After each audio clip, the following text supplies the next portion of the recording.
Good evening, everyone. I'd like to welcome all of you to the June 10th special meeting of Council. I'd like to first recognize that we are on the traditional territory of the Snuneymuxw First Nation. Our clerk tonight will be Ms. Sheila Gurry. The question period sign-up sheet is on the partition wall near the gallery, both ends. If during the meeting any member of the gallery has a question regarding an agenda item only, would you please write down your name and the agenda item on the sheet, and at the start of question period I'll call you up to address Council on the question that you wish to raise.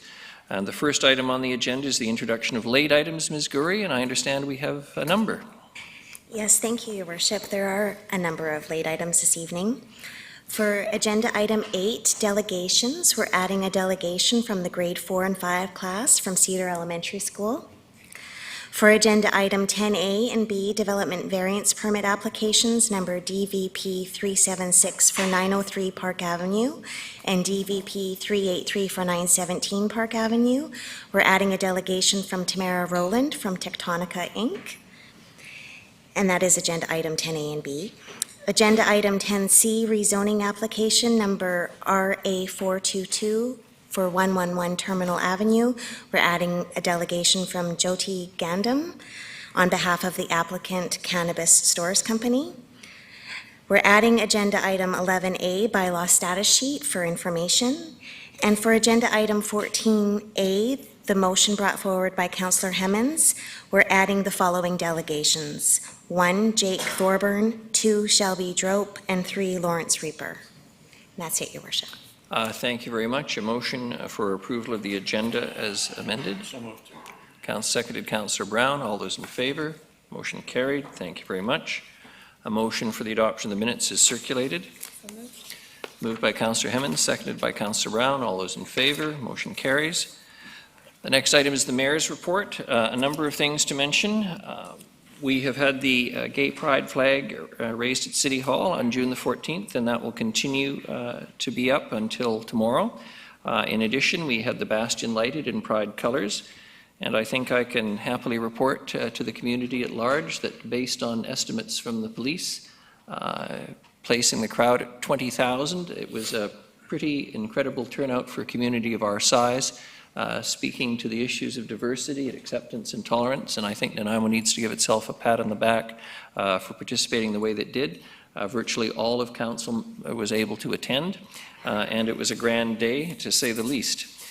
In addition, Canada Day is coming up, and I want to invite everyone to participate in the festivities on Canada Day from 11 till 3:30 on Monday, July the 1st. Request is that you wear your red and white colors and celebrate what will be Canada's 152nd birthday. We will have a number of entertainments during the day, including performances by Auntie Bobby, Wonder Bread, Twin Kennedy, and La Familia. A cultural community stage will feature a wide variety of entertainment, including the Snuneymuxw Dance Group, Bali-X Fitness, Vibe Dance Studio, Chinese dancers, and many more. So it's a wonderful day to come out and celebrate this wonderful country that we live in. I want to address an issue that has been of some concern to those people who have been in the unfortunate position of not having their garbage collected in a timely way. 9 of our trucks are usually in operation. 2, unfortunately, were out of service for repairs. I might add to those of you concerned about your taxes, a new garbage truck is approximately $600,000, as Mr. Sims wisely nodding over there. So these expenditures are not made lightly, and it's an unfortunate circumstance, but staff worked vigorously, putting in a great deal of overtime with a number of calls returned to people who were concerned about this. And I want to thank staff on behalf of Council for all the work that they put in during this difficult period, and apologize obviously to those in the community who were affected by it. We have 2 bits of good news respecting staff, and I'm going to start with Chief Karen Fry first, who has just been elected the 2nd Vice President of the Canadian BC Association, or Canadian Association of, our 2nd Vice President of the BC Fire Chiefs. And following up, no less important, Mr. Rudolph is now the first Vice President of the Canadian Association of Municipal Administrators. Both of those positions reflect well on Nanaimo and the quality of the public servants who work for us. Finally, I want to give a brief report on behalf of Council generally. Many of us attended the Federation of Canadian Municipalities in Quebec City the other week. And a very interesting array of both study tours and seminars and lectures were available to everyone. Speaking for myself, I attended one that dealt with preserving our built heritage through original reconversion, which included the reconversion of a convent that is still operating in Quebec City. But many of the important public buildings, particularly former churches, have been converted into libraries throughout the city of Quebec. In addition, attended another one, which is obviously timely for Nanaimo, assistance for people in vulnerable or crisis situations, cooperation between police and frontline workers. We enjoyed the benefit of all the leaders of all the 4 major political parties speaking to all of us. There were a number of workshops, including one on Stronger Together, Building Partnerships for Reconciliation, which again was very useful, I think, for all of us. And a number of other sessions, which I won't go into, including Smart Cities and Better Lives. So all of your council members who attended were busy indeed attending those sessions and learning how to be better governors of your community, and we're grateful for the privilege of having been able to attend. Having said that, I have nothing further, and we're going to move on to presentations. And the first is Fire Station Number 1 project update to be introduced by Mr. Rudolph, who I think is going to turn it over relatively quickly to Chief Fry.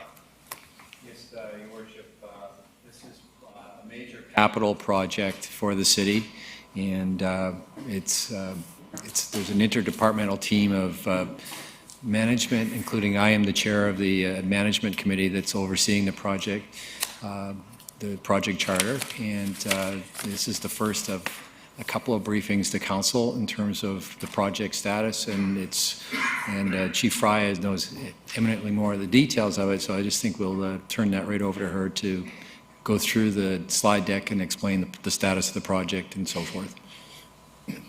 Chief Fry.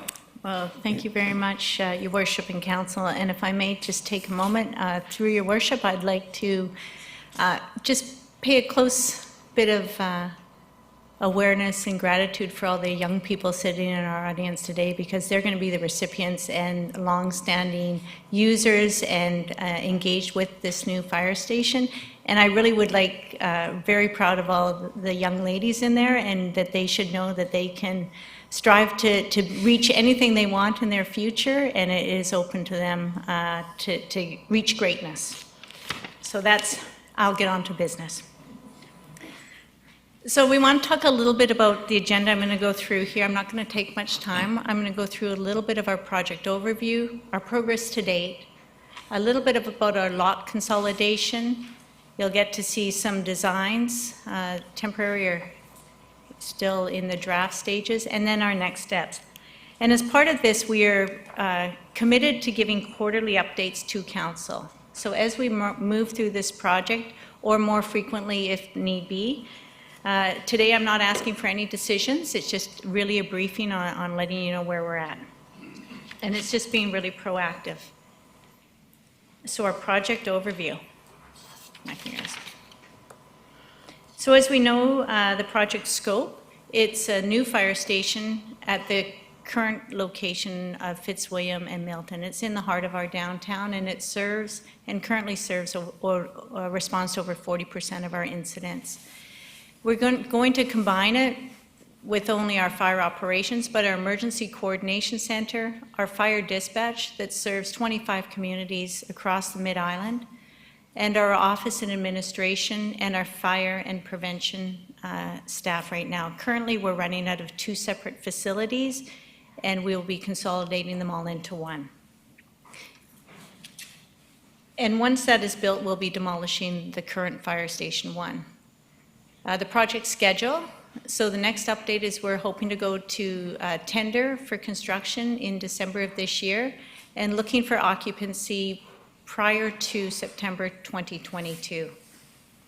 Our project budget is set at $17 million, including financing costs, design and project management fees, fixtures, furniture and equipment, demolition, hazardous materials, the move, permits, operational readiness, legal, everything that goes in. So the building of the facility itself isn't a $17 million build, it's everything else goes along with it.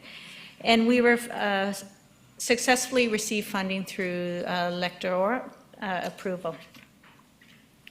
So where we're at today. So as we look through this timeline, this project started actually in 2016 with a business case and a request to look at our existing fire station. It was completed and brought before council in May of 2017, at which time, instead of continuing to upgrade an aging infrastructure building, it was determined the best value for money and long-term was to build a new fire station.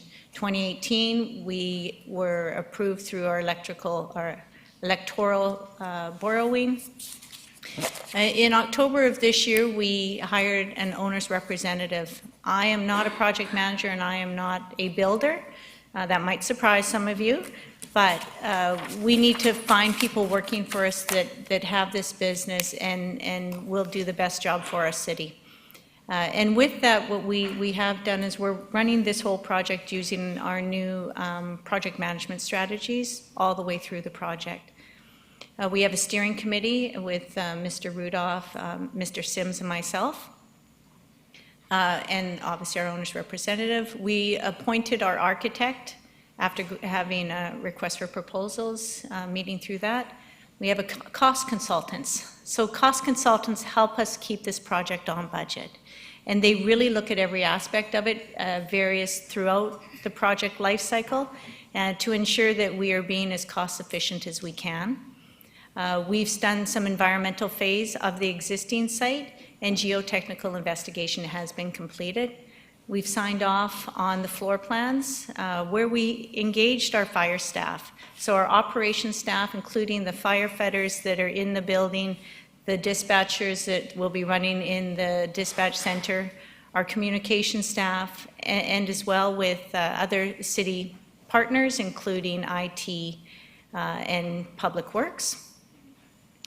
We have a communications consultant that we have hired, and when I say communications, it's not about press releases. This communication is really about how we communicate with our firefighters, how we dispatch calls. We want to make sure that our systems we'll be able to take the 911 calls in, we'll be able to make sure all the wiring is there for today and in the future. In April, we've looked at our design report issued, and most recently, we've had a Class D stage cost estimate delivered. I know it's all that fancy talk. So one of the big things that we've noticed is that our current fire station is located at 666 Fitzwilliam Street, and we will be building at 618 Fitzwilliam, which is basically in the back parking lot. And what the decision around this is twofold, is that it's less expensive to build in the parking lot and less risky. Having to move firefighters at our ECC and our dispatch operations to a new temporary facility in another location would really interrupt the service and be costly and put a risk of the continuity at risk with that. With the new location at 618, it will allow us better sight lines onto Milton Street, and it will also allow our fire apparatus to do a complete 360 turn in that fire apron area, as we call it, which really will stop them from going out into the traffic to turn around or to go and do drills on that front apron as well. So it's really about the risk reduction in the operations of the firefighting and moving around the station, as well as a risk reduction in one-time move. So in order to do that, we will be needing to consolidate part of Lubbock Square, and we'll be coming back to council with that in the near future, not closing it down entirely, but taking over part of that square. So the design, these are the pictures everybody likes to see. The building is going to be a 3-story in one section, and it's going to be post-disaster emergency services building. If we had an earthquake today, there's no guarantee that that building, the current building, would be standing. We believe that it would provide immediate life safety for the occupants, but may not be operational. So the parking, we will have limited parking, and so we'll be doing a parking strategy on that as part of the new facility. We're going to, again, run our fire and rescue command, so all of our chief officers will be in there with our fire operations crews, our dispatch, and our emergency coordination, and our inspectors.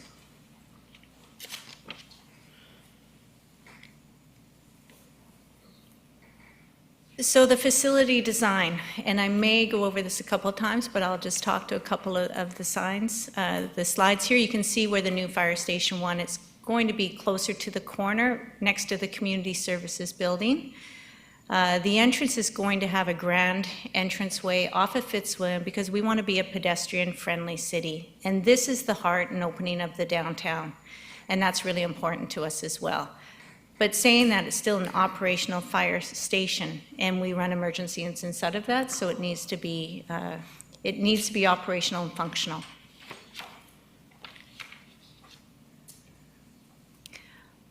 Our first floor layout, one of the interesting things about this compared to other fire stations we have in our city is you'll notice that we have dorms. And dorms create space for diversity and inclusivity. And that's something that's very important in all new fire station designs and also very important to me.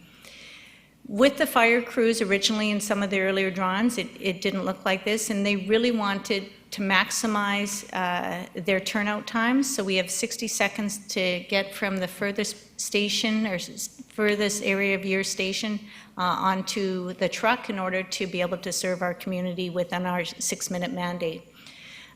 We can do that from these locations, and all of the fire operations will be on that main floor. There will be no fire poles in this fire station, which also do cause injuries.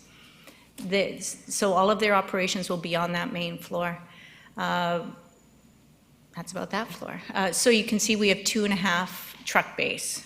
Currently we have 5 in our existing, so we are reducing some of the size, but you know, with the Fire Station 1 was built when it was the only fire station in town, and it was overbuilt, and we probably had 16 members on duty there at any one time, running out of all of the apparatus out of the downtown. But in recent years, we have moved our stations around so we can respond from the closest station to our incidents. Our second floor layout, again, it's open to the down on the open volume. That's for the large trucks. We'll be putting our brand new ladder truck in this facility as well, so they'll be able to access our high rises in the downtown core a lot easier. This floor is predominantly going to be used for our communications and our fire prevention. So as our community members meet, and this will probably be one of the areas where they'll be having meetings with our fire prevention in order to get a building, burning permits, fire inspection drawings will be on this floor. The third floor will be our emergency communication center, and it's really important that we keep that separate from a lot of areas that are generally open to the public, but it will be open for all staff that work in our ECC, and also serve as a training room as needed by our fire department and other city resources as needed, and our administration offices. Again, office spaces are getting smaller, and we don't need as much space because our community and our members are out in the field a lot working in our community. So the influences that came from our architects. We wanted to involve our local Indigenous population, including Chief Weiss and Snuneymuxw. We want to incorporate the civic presence. This is a large civic facility and large civic building. We want to engage a street edge in the public realm along Fitzwilliam. Fitzwilliam is a leading street into our downtown core. We want to talk about sustainability, so that's also very important. We want to be as sustainable as we can, and we also wanted to address art and culture in our city.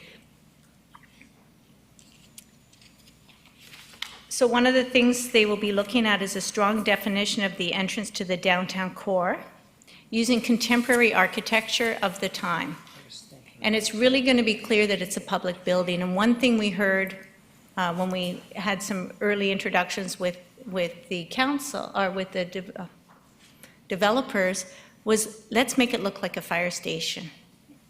Instead of just a big square building, we want people to know it's a fire station.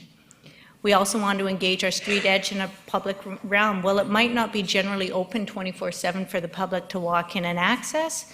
We want them to be able to engage with the building. Again, we'll be using all of the energy efficient systems we can, stormwater capture, brownfield site, there's rocks, rocks on it. And we also want to work with this new NAMO to explore options for public art and opportunities. One of my things that the Nanaimo Fire Department was originally named the Black Diamond Engine Company back in the early 1900s. So for me, having that history of the coal mine is important as you work through the concepts. And I appreciate that our architects heard that. So some of the influence that they looked at was the architects came and looked at our downtown presence and talked about how beautiful our waterfront is and how the water reflecting with the light, you know, architects, right? They make all these pretty things. I like things, clean and simple lines. I want to pay respect to our Indigenous people as well as coal mining. So this is a quick couple of renderings from the street view. Again, this is facing Milton Street. And as you can see, we have clear glass bays, which will allow people to look in and see through the building and add a lot of natural light to it. The black, to me, represents the coal and the color black that we'll have on our trucks. Red is the fire station, and if you ask the architect, the windows are meaning waves. That's their interpretation of it, so we do really appreciate their work on it. And we've put a gold band around to help bring our colors together. From Fitzwilliam site, or Fitzwilliam Street, and that's Lubbock Lane. So you can still see Lubbock Lane has access, a single lane access in there. And again, it's 2 stories on most of it and 3 stories in the one corner where the administration buildings are. And we're planning on having a large Fire Station 1 sign so people know it's a fire station and not another civic building. This would be looking down Fitzwilliam Street. And I'm going to go to the same picture next. So of course these are still draft concepts, but one of the things we're talking about being coal mining inspired. Potentially some of my initial meetings with Chief Wise was about potential of new NAMO art on that corner as we go down into the city. We're still going to meet and talk about what that potentially could look like. And having a creative space for our public and be really bold and transparent in our design. We want it to be a strong building reflecting to the city that it is a fire station and it's going to be there for the next 60 years. Long past me. So our next steps.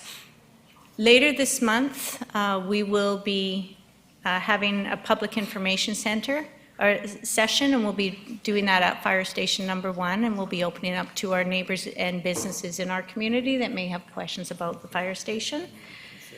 We plan on doing our development permit selection in July and all of the things that go along with that, and going to tender in December and awarding our construction in May.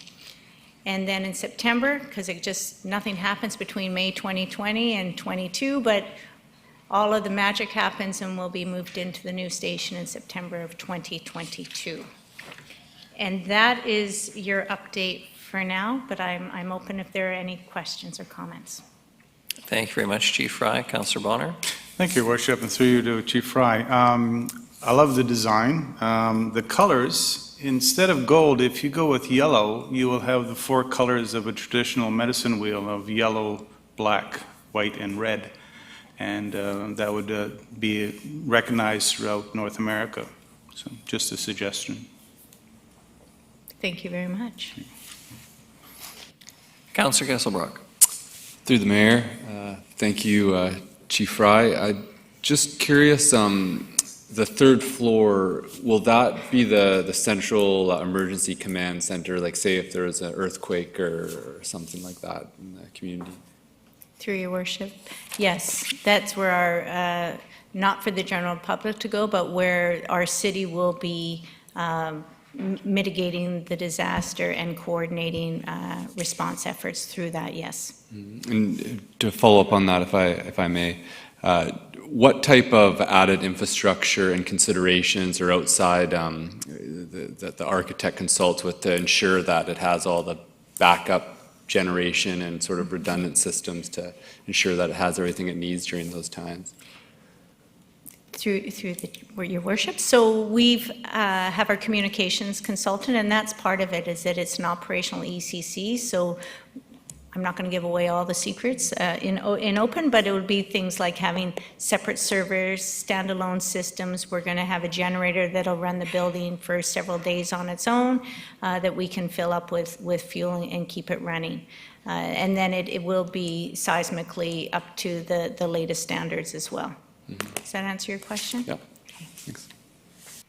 Thank you, Councillor Thorpe. Thank you very much, Your Worship. Through you to Chief Fry. Thank you, Chief, for the update. Very exciting project and long overdue. So we're really excited to see this proceed. You mentioned in your report project management procedures as the project unfolds. Do those relate back to the suggestions from the Deloitte report that Council received about a year or so ago?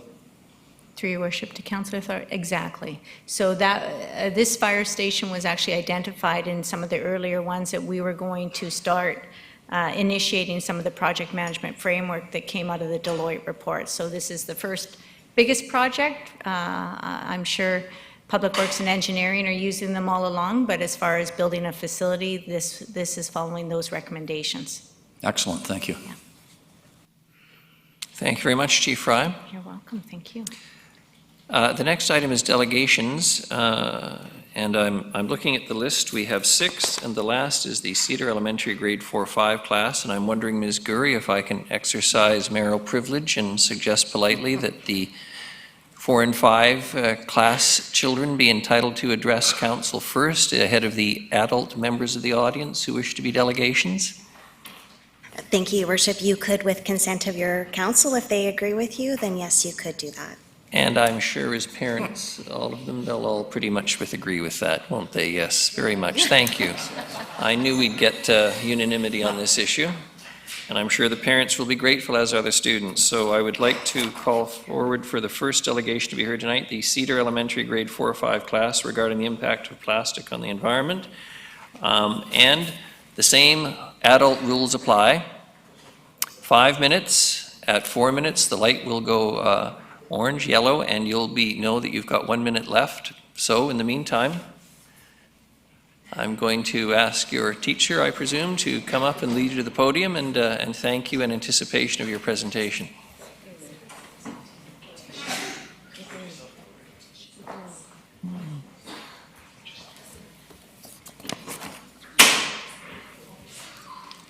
Your Worship, this one right here? Absolutely. Another hand microphone.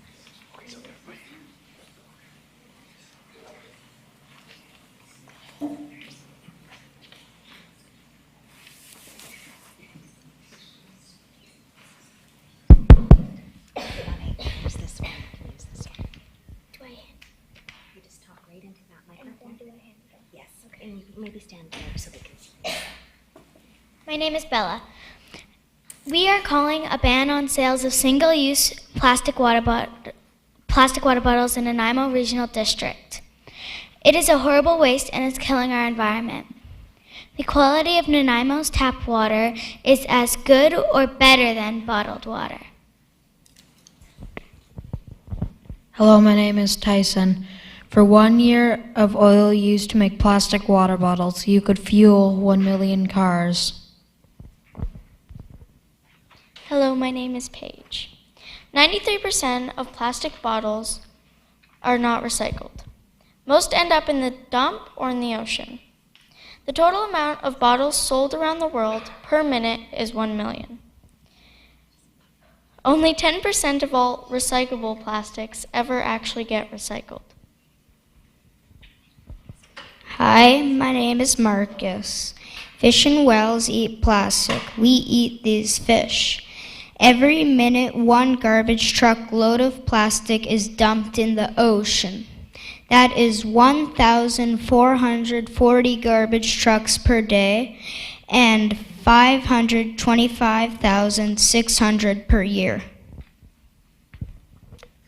Hi, my name is Cole. Plastic breaks down into microscopic chunks or microplastics and gets into our food and water supply. Hi, my name is Caleb. Plastic water bottles contain very small particles called microplastics. A plastic water bottle can contain from 325 to 10,000 of these particles. They are toxic and small enough to be absorbed into our bloodstream and cause illness. Hi, my name is Simon. Asbestos was stuff used in houses in the olden days. It is no longer used because it is poisonous for humans to breathe. The plastic non-reusable water bottle problem is like the asbestos problem. Business people made money from asbestos, even when they knew it was bad for people. Hi, I'm Natalia. Today, businesses are selling water bottles when there is already proof that it is bad for humans and animals' health. Water should be free, no cost. Water should not have microscopic chunks of plastic in it. Hi, my name is Bodie. What is more important? Businesses making money or public health?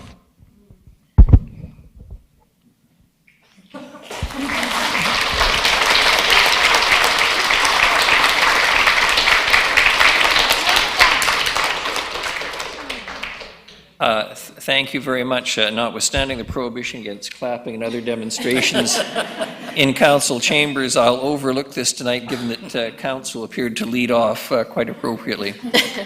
I gather, Ms. Greer, we've been presented with a petition as well. Yes, Your Worship, I'd like to just let council know we have received a petition with a lot of signatures on it, so you may wish to receive that if you don't have any questions for the class. I think we do have some questions. Councillor Hemmens. Thank you. Thank you all so much for coming tonight. This is a really important part of democracy, and I imagine you guys are all pretty tired after a long day of school, and I know that this took effort, so thank you very much. And to Mr. Osa, thank you for leading this curriculum. My question for you is, what made you decide to take on this topic of banning plastic water bottles? Earth Day. When we were talking about Earth Day and the plastic that we are wasting and saving our Earth, we brainstormed on things that we could do to save our Earth. And one of the things that came up was banning non-reusable plastic water bottles. And so we talked about that a lot, and that's why we're here now. Thank you. Councillor Thorpe. Thank you very much, Your Worship. I'm not sure I have a question, but anytime we have school students come and speak to council, I always wish to make a comment, and it's to the students and to their teacher. And I want to compliment them, first of all, on their excellent presentation. They spoke very clearly, and well done to all of you who are here tonight. I know it's always a little bit nervous to have to step in front of a microphone and speak to people, but you did an excellent job, and again, congratulations to your teacher.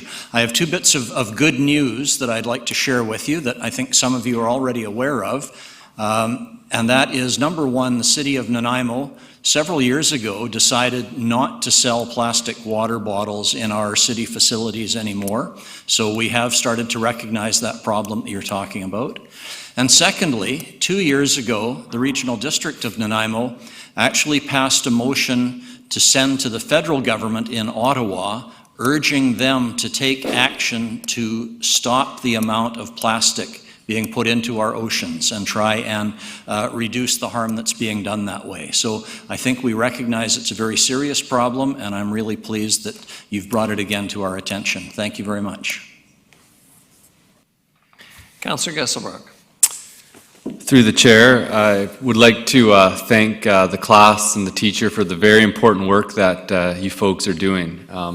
We need more champions to speak out about the environment, and more importantly, we need more people to take action and figure out ways how we can make things better.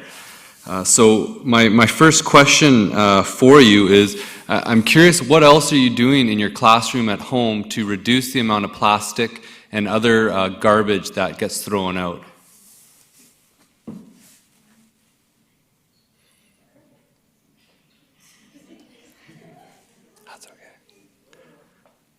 You don't need a perfect answer. You can just come up to the microphone there. Could I have the question again, please? So I'm curious, what other things are you doing in your classroom or at home to reduce the amount of waste going to the landfill or the amount of plastic bottles or plastic that you are using? Well, we're talking about it. We made reusable beeswax baggies, and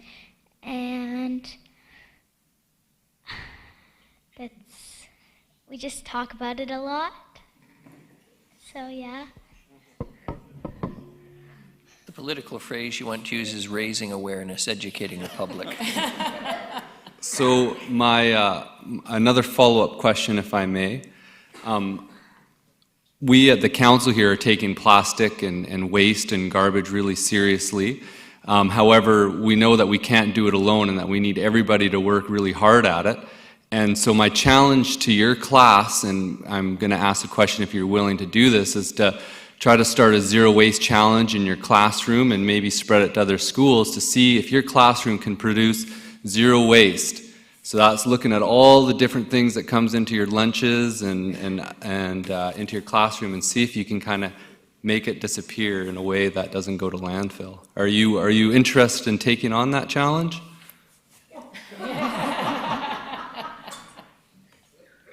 I think that was a positive response, Councillor. Oh, we got somebody coming to the... Councillor Martman. Thank you.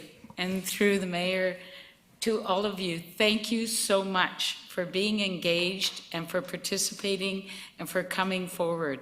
This city council, like Councillor Gesselbrock said, all of us are very aware of the dangers of the plastic and how we need to make some stops. I don't know if you heard, the federal government has made an announcement today that they're looking at across our country.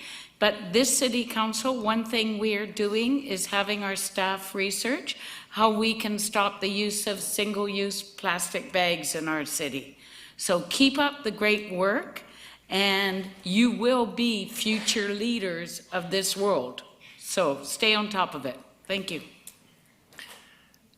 Thank you very much. Thank you to your teacher. Thank you to your school for encouraging you to participate so actively. Our compliments to you. I believe, and someone will correct me if I'm wrong, isn't there a line in the Bible about "and a child shall lead them"? So thank you for coming out tonight.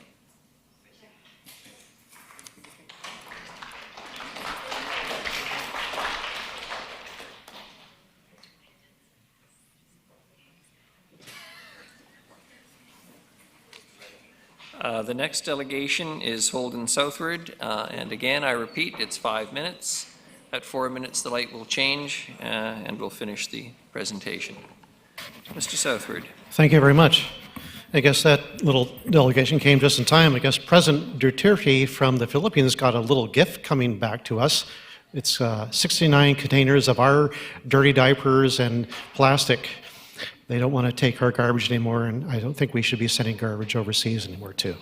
So anyway, changing the way we live to help the planet. Okay, even without the theory that humans are causing global warming, or what is now called climate change, it is still obvious the current way we live is harming the planet in so many ways. To start with, we need to drastically reduce the number of container ships on the oceans. How to do this is by growing our food locally, making our own goods, and stop consuming things. Stop consuming, somebody, you hear me? Okay, stop consuming things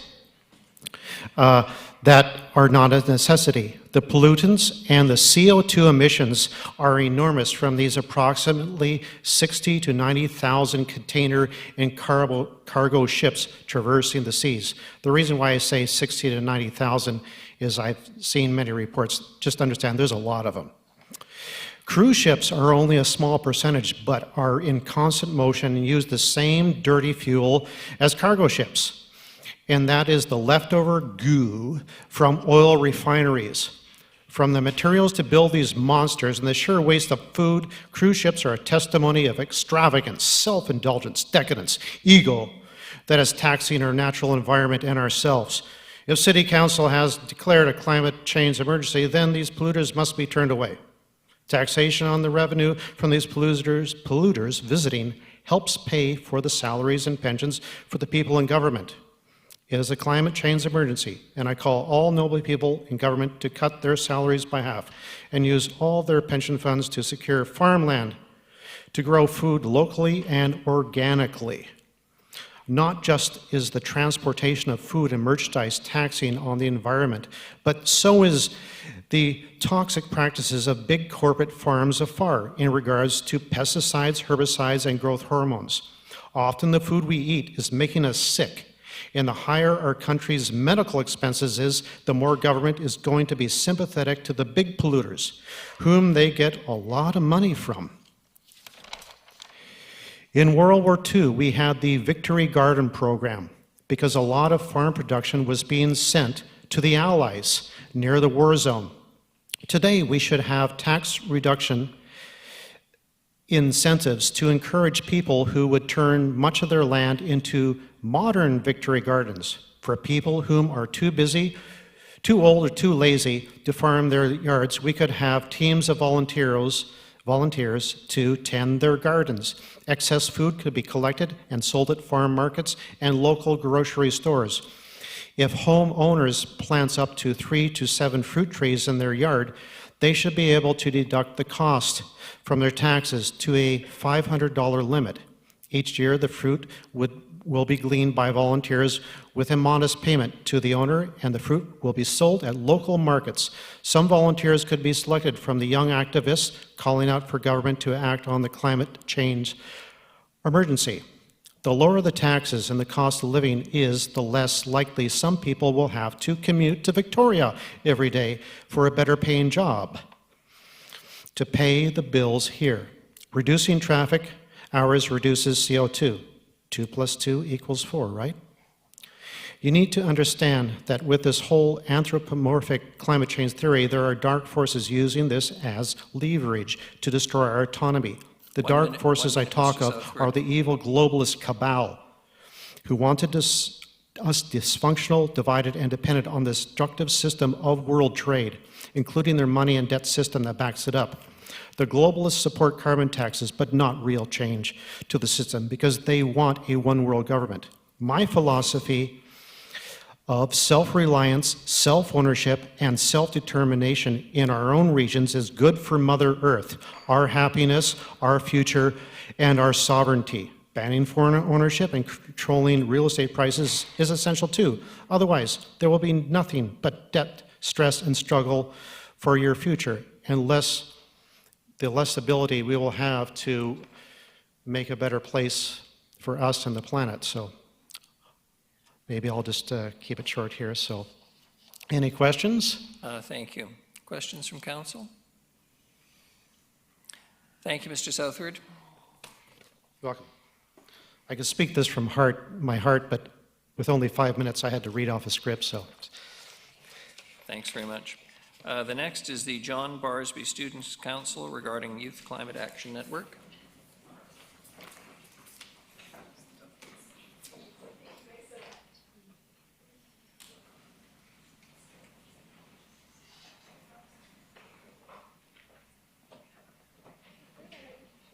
Good evening, and if you can introduce yourselves as you start to speak. Oh, down. Thank you. Hello, Your Worship and Council. My name is Angie Siu, and I'm a student at Dover Bay Secondary. My name is Holly Turner, and I'm a student at Nanaimo District Secondary. And I'm Anya Mikesh. I'm a student at John Barsby Secondary School. We are coming to you to ask for your agreement in principle and your support to work jointly with us on 2 terms. The establishment of a Youth Climate Action Network advisory group that works in tandem with the city, and to investigate the feasibility of free bus passes for youth in the city of Nanaimo. We are a group of students who are passionate about the environment and believe it is time to act. The recent UN reports on climate change and biodiversity would have us believe our future is looking bleak without taking drastic change for action. In the face of this crisis, it is easy to feel hopeless and insignificant. Many of our peers care about this issue, as evidenced by the recent Fridays for Future climate change strikes. And as students, we'd like to see something productive come from this concern for our future. This is why we need to form a Youth Climate Action Network. In the past, there has been a Nanaimo Youth Advisory Council, which acted as an intermediary between students and the city. We are asking to reestablish something similar, but with a targeted goal towards climate and the environment. This is a group that would be able to connect youth to one another and advocate for them to become more active within the community. We aim to empower youth because we believe youth can make a difference. To make sure that this group continues for years to come, we are asking for a part-time coordinator within the city. They can help us organize events, raise awareness, and help promote youth involvement. Many youth say they want to take action, but they have no idea how. This group would give them opportunities to make a difference in their communities. The second item we'd like to bring to you this evening is investigating the possibility of providing free bus passes to the youth of Nanaimo. The City of Nanaimo has just declared a climate emergency, and it is time for us to exact change and take action. One action that would make a huge impact within our schools and community would be free bus passes for youth 18 and under. Using public transit lowers Nanaimo's greenhouse gases, builds lifelong habits of sustainable transport, and reduces congestion.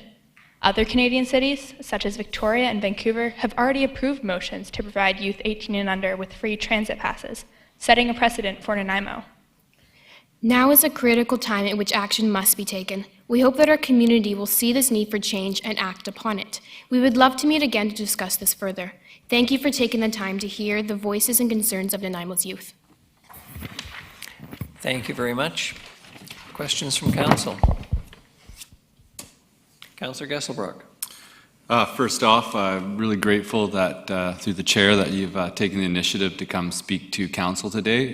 This is an issue that's definitely top of mind, and I think that we all are looking for ways that we can take action and start making a difference. And I don't think that youth can make the difference. I think they will make the difference. I think that we really do need to enlist everybody on this task. And so your proposal is very interesting, and I think it's worthwhile for us to follow up on that. Councillor Martman. Thank you. I would also like to say thank you for bringing this to our attention.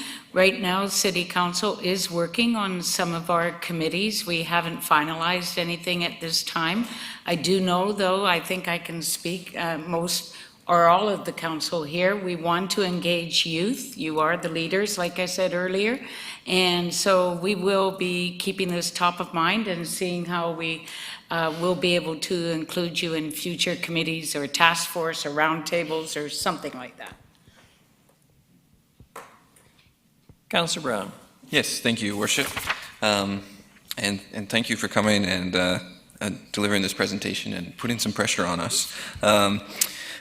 I just want to acknowledge that, and Ms. Geary, please correct me if I'm wrong, but we do have a staff report coming to council sometime in the near future around the future of our Youth Advisory Committee. And so I think there will be some robust discussion amongst council on what that looks like and some possible path forward.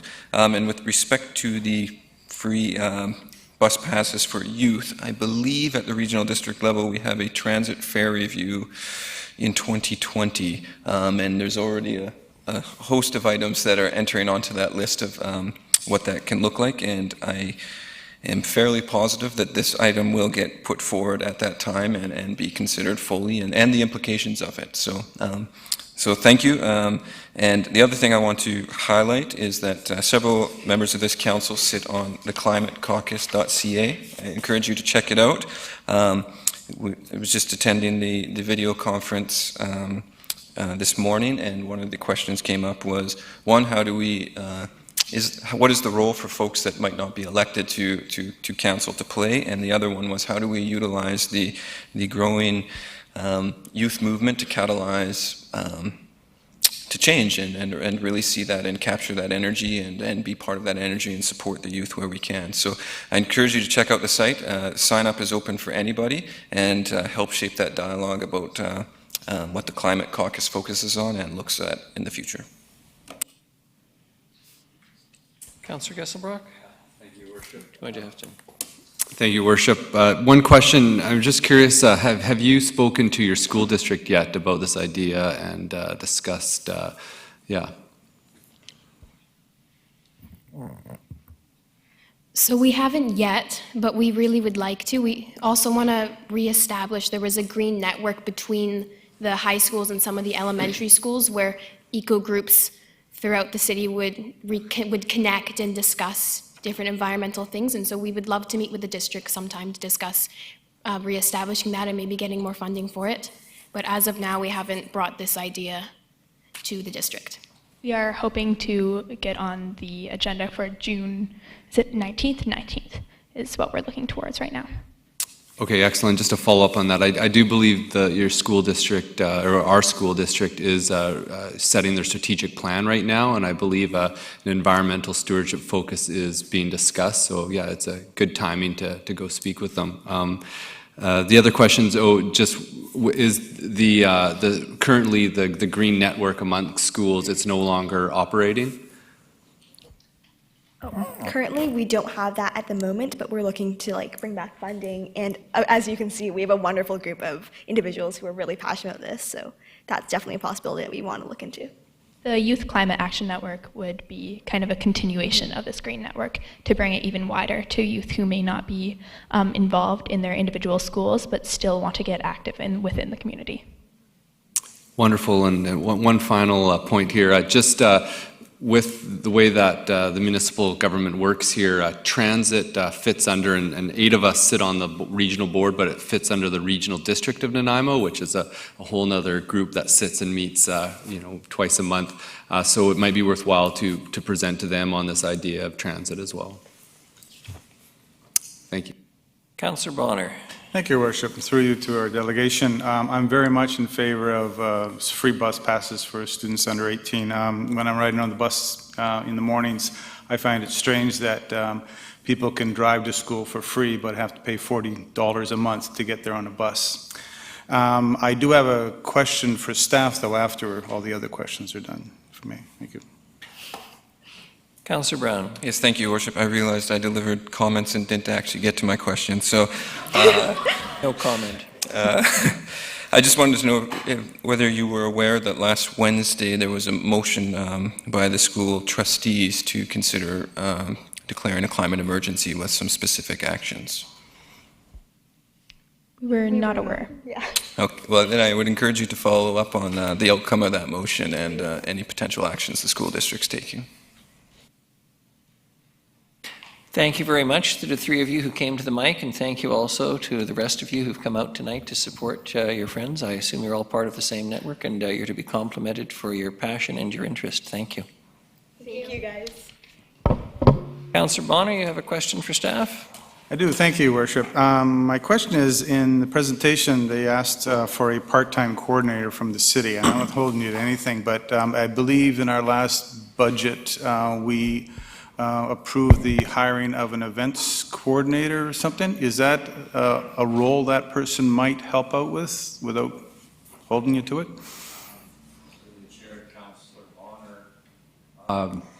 Certainly interagency coordination is something that numerous positions could do. So I would follow up with Mr. Harding on that one, but it's not strictly part of the environmental portfolio. That's falling under the planning department. The planning department has that leadership role on the subject matter. So I think I would direct that question to our environmental planner as a first instance, then we could certainly get back to you on that. Thank you. Ms. Gurry. Thank you, Your Worship.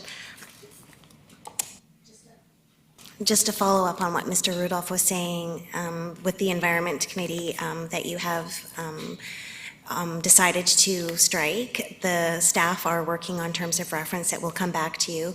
And as Mr. Rudolph told you this morning at the Governance and Priorities Committee, that staff are planning on coming back in July to talk to you about communication and engagement and engaging youth, and all of the different ways we do that already and want to expand that will be part of Ms. Faroki's presentation.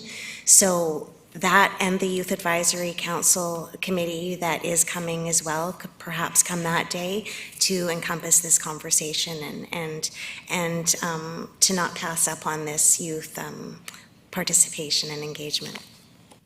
Thank you very much.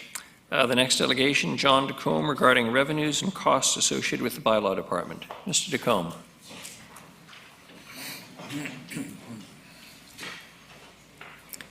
If you could introduce yourself as usual. And, sure. Thank you. Ladies and gentlemen, John DeCombe.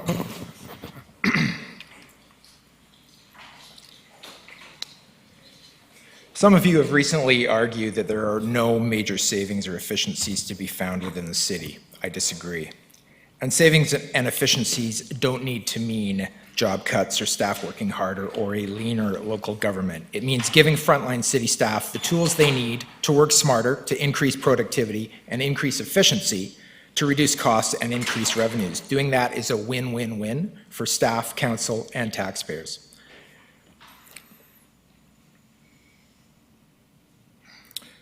Bylaw enforcement can be a significant revenue generator if a city chooses to do so. Obviously, there are a lot of variables in these examples, but note Regina, about twice the population of Nanaimo, brought in 30 times the revenue, and Victorious, about the same population as us, brought in 10 times the revenue. Here's the bottom line. By any metric, Nanaimo is at the bottom of the pack among about 24 BC municipalities reviewed for revenues versus cost per capita related to bylaw enforcement. Here's a representative sample of just a few up there. Some cities made a tidy profit. Others did poorly. For example, Surrey spent a lot for little return, which could be argued to be partly a result of its sprawling and often semi-rural character. But even sleepy little Seashelt, with only 10,000 people, did far better than we did. Almost $16 raised for every $21 plus spent. Nor was the gap between cost and actual revenue generated by bylaw enforcement as broad as in the city of Nanaimo. Only $1.32 raised per capita for $15 plus spent. That's a return of only 8.6 cents for every dollar spent on bylaw enforcement. And I was careful to look at cities of diverse populations and geographic makeups, all within BC. So Nanaimo cannot use the excuse of we're too big or too small or too sprawling or provincial constraints limit what we can do.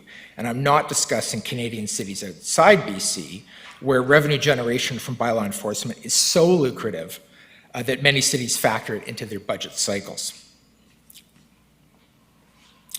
So what do these numbers tell us?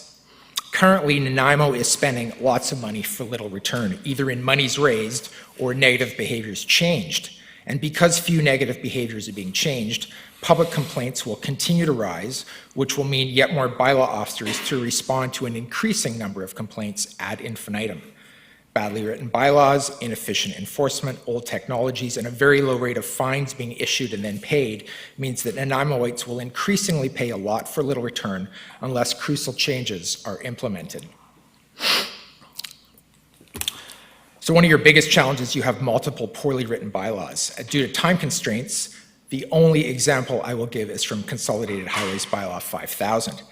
Because it fails to include language like that on the right that you see, from the City of Victoria's equivalent bylaw, which prevents drivers from gaming the system by moving their vehicle within a city block to avoid parking time limits. You force your bylaw officers to spend inordinate amounts of time literally determining if parked vehicles have been moved 6 inches or not. I kid you not. Currently, in most of the city, if bylaw determines you've moved your vehicle 6 inches, you don't get a ticket for exceeding time limits. Every single other city I looked at had language identical or almost identical to Victoria's above.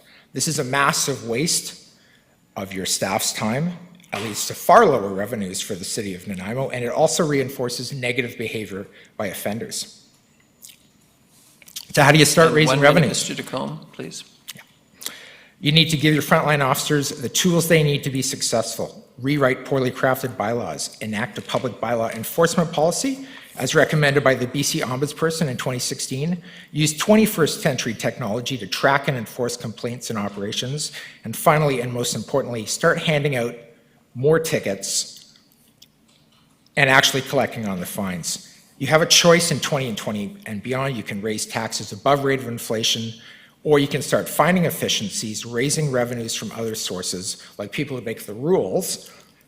It isn't about working harder, it's about working smarter. Any questions? Thank you very much, Mr. Dacombe. That was a very interesting presentation. Any questions from council? Councillor Bonner. Thank you, Your Worship. And through you to our delegation. A topic I'm very much interested in. On one of your slides there, when you showed the revenue raised per cities and the expenses, I think it was the first one, there's nothing under Vancouver. How much do they spend implementing their money? Yeah, I'm glad you asked that question. Thanks. Interestingly, I FOI'd about 24 cities, and I got to say, the city of Nanaimo, the response from the FOI department was faster and better and more complete than any other response I got from the other 24 cities. So kudos to the FOI department, especially considering the challenges that they were under a year and a half ago. So Vancouver raised $32 per capita, which sounds great. But they were the other end of the spectrum when I talked to them on FOI. They wanted $300 after months of back and forth to give me a partial answer on their costs. I didn't take up the challenge of giving them $300. So who knows? Maybe it costs $10 per capita, or maybe it costs $200. Raising revenues is half the challenge, right? You've got to keep costs equitable. So I left it up there to demonstrate revenues is only half the battle. Thank you. With respect to this, can you confirm or tell us, the actual costs versus revenues? Are we all calculating as municipal governments, all those that you've listed there, all of these things in exactly the same way? In other words, what you might call enforcement costs in one community might not equal enforcement costs in another. In other words, what's included in that definition? Do you understand what I'm getting at, I think? Oh, yeah. So, like any question, you provide the same question to different agencies or different organizations. There's no guarantee they're giving you the same answers, but it's the same variables for every municipality. What were your actual revenues and what were your total costs? So, assuming that the 24 organizations, the 24 municipalities I contacted gave me valid data, then it's a good comparison. Thank you. No further questions. Thank you very much for your presentation. Thank you. The next is Mike Houle, Chief Project Officer regarding Nanaimo Correctional Centre project.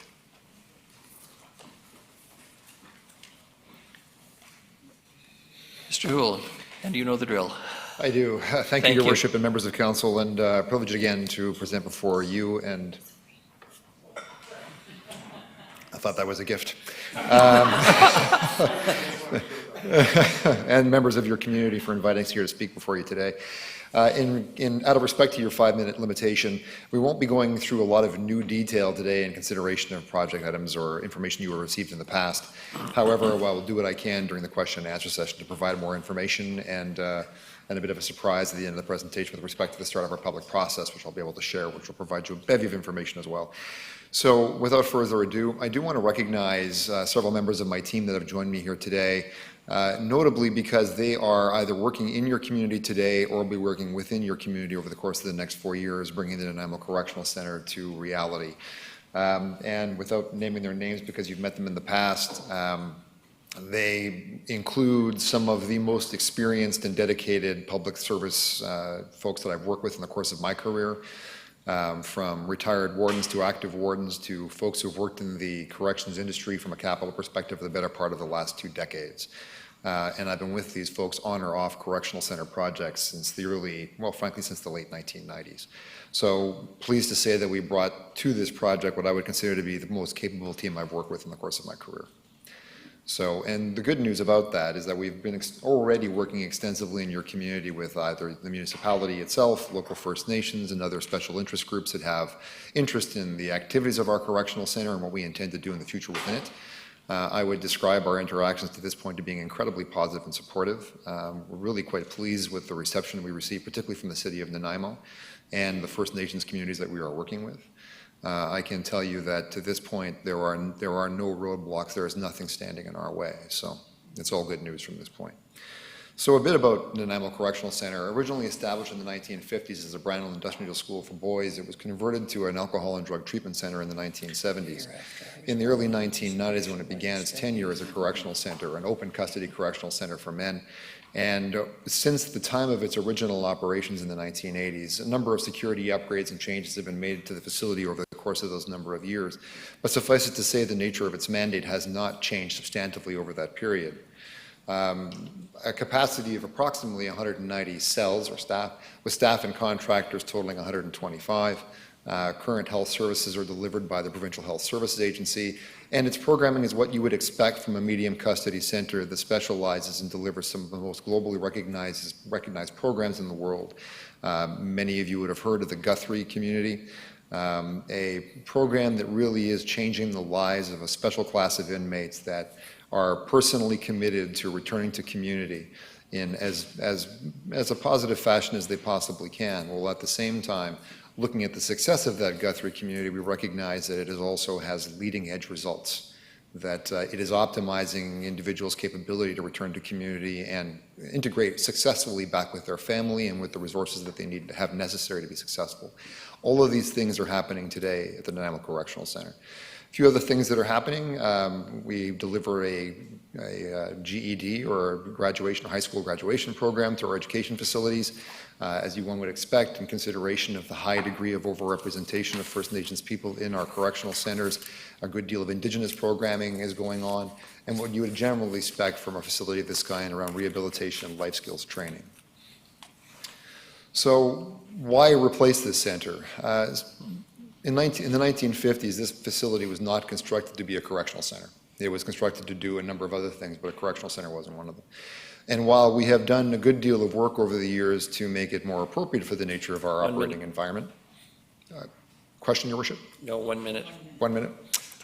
It's simply gotten to the point where it can no longer satisfy the requirements of the program moving forward and some of the kinds of changes we'd like to make it more successful. So what's going to happen? The good news is we're not going to go outside the zoning. We'll stay within the existing zoning of the existing facility and not require an extensive lands consultation process. The facility will not change from its campus configuration, but I would argue that it will probably be organized more sensibly than it is today. The total capacity of the facility will increase only marginally from the 190 beds it has today, but it will increase by 12 beds, which will be the introduction of a female unit to the center. So for the first time, women will have an opportunity to be housed on the island, whereas historically they've been housed in the Alouette Correctional Center for Women or relied upon police lockups as a means of providing interim accommodation between court appearances. Probably one of the most interesting aspects of this facility is this trend towards a normalized environment. Mr. Houle, and then we'll have questions, please. Pardon me? If you could wrap up, please, and then we'll have questions. I'm wrapping up here, Your Worship, and I apologize for the delay. This facility will rely upon materials and resources that are more reflective of the kinds of environment and housing that a human being would expect to receive when they leave a correctional center. So this will not be what you would see in the past. It'll be something relatively new in a campus-like structure. And where are we? As of today, our request for qualification was released early this morning, so the beginning of our public process has begun. Our Treasury Board approval is in place and business case is complete, and we anticipate our procurement activity to be closed in the mid part of 2020. Construction to begin shortly following, and living within a 3.5 year construction and operation startup schedule. And I think Your Thank you. worship and members of council, that's my presentation. Questions? Councillor Bonner, you Thank you, never Your Worship. disappoint. Glad I can help out. My question is the Guthrie program. In a past life as president of United Way, I got to go a tour there, and I believe Councillor Armstrong was there as well. Of the program was phenomenal. Are you going to be able to continue on with that or enlarge it in any way as you go forward? The Guthrie program will remain in its current state. However, we are absolutely reinforcing the program through new systems of delivery, new buildings and new structures supporting them. One of the bigger challenges we have with the facility today is that the kind of facility resources we need to support that program just simply aren't there. From the design and the capability of those facilities up to and including areas for the inmates in those programs to gather and work together collaboratively on their path towards release. So Guthrie will continue to be supported, recognizing it is a specialized program and it only accepts a unique kind of inmate who has a special attitude about rehabilitation. But certainly it will continue in this space and it will be renewed in every fashion that we can. Thank you. Thank you, Councillor Turley. Thank you, Your Worship, to the delegation. You may have answered this before, but I don't recall. And that is there any change to the security level of the facility, whether it's going to remain what it is now? Or Currently, the facility is a medium custody facility. While our overall inmate count, particularly with respect to male population, will not change, we will introduce a secure or remand component to the facility, and the female component will be remand or secure as well. Councillor Armstrong. Thank you, through your worship. You said the female's going to be remand only, or will they be able to do their sentence if it's provincial sentence there? Currently, predominant focus will be upon remand, and that is, frankly, the programs necessary to support women in rehabilitation just doesn't exist in an isolated state as it is today. However, it is not to suggest that may not be a possibility in the future. Thank you. Thank you very much. Appreciate the presentation. My pleasure, Your Worship. Thank you. Thank you. And the last of the delegations tonight is Dean Strongatharm, City Spaces Consulting and Strongatharm Consulting Ltd. regarding Sandstone Master Plan updates.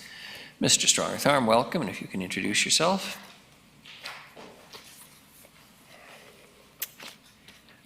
Mayor Krogh, members of council, my name is Dean Strongatharm. I do have a brief presentation. I brought some notes, but given the time limitation, I think I'll just wing it, which I'm used to.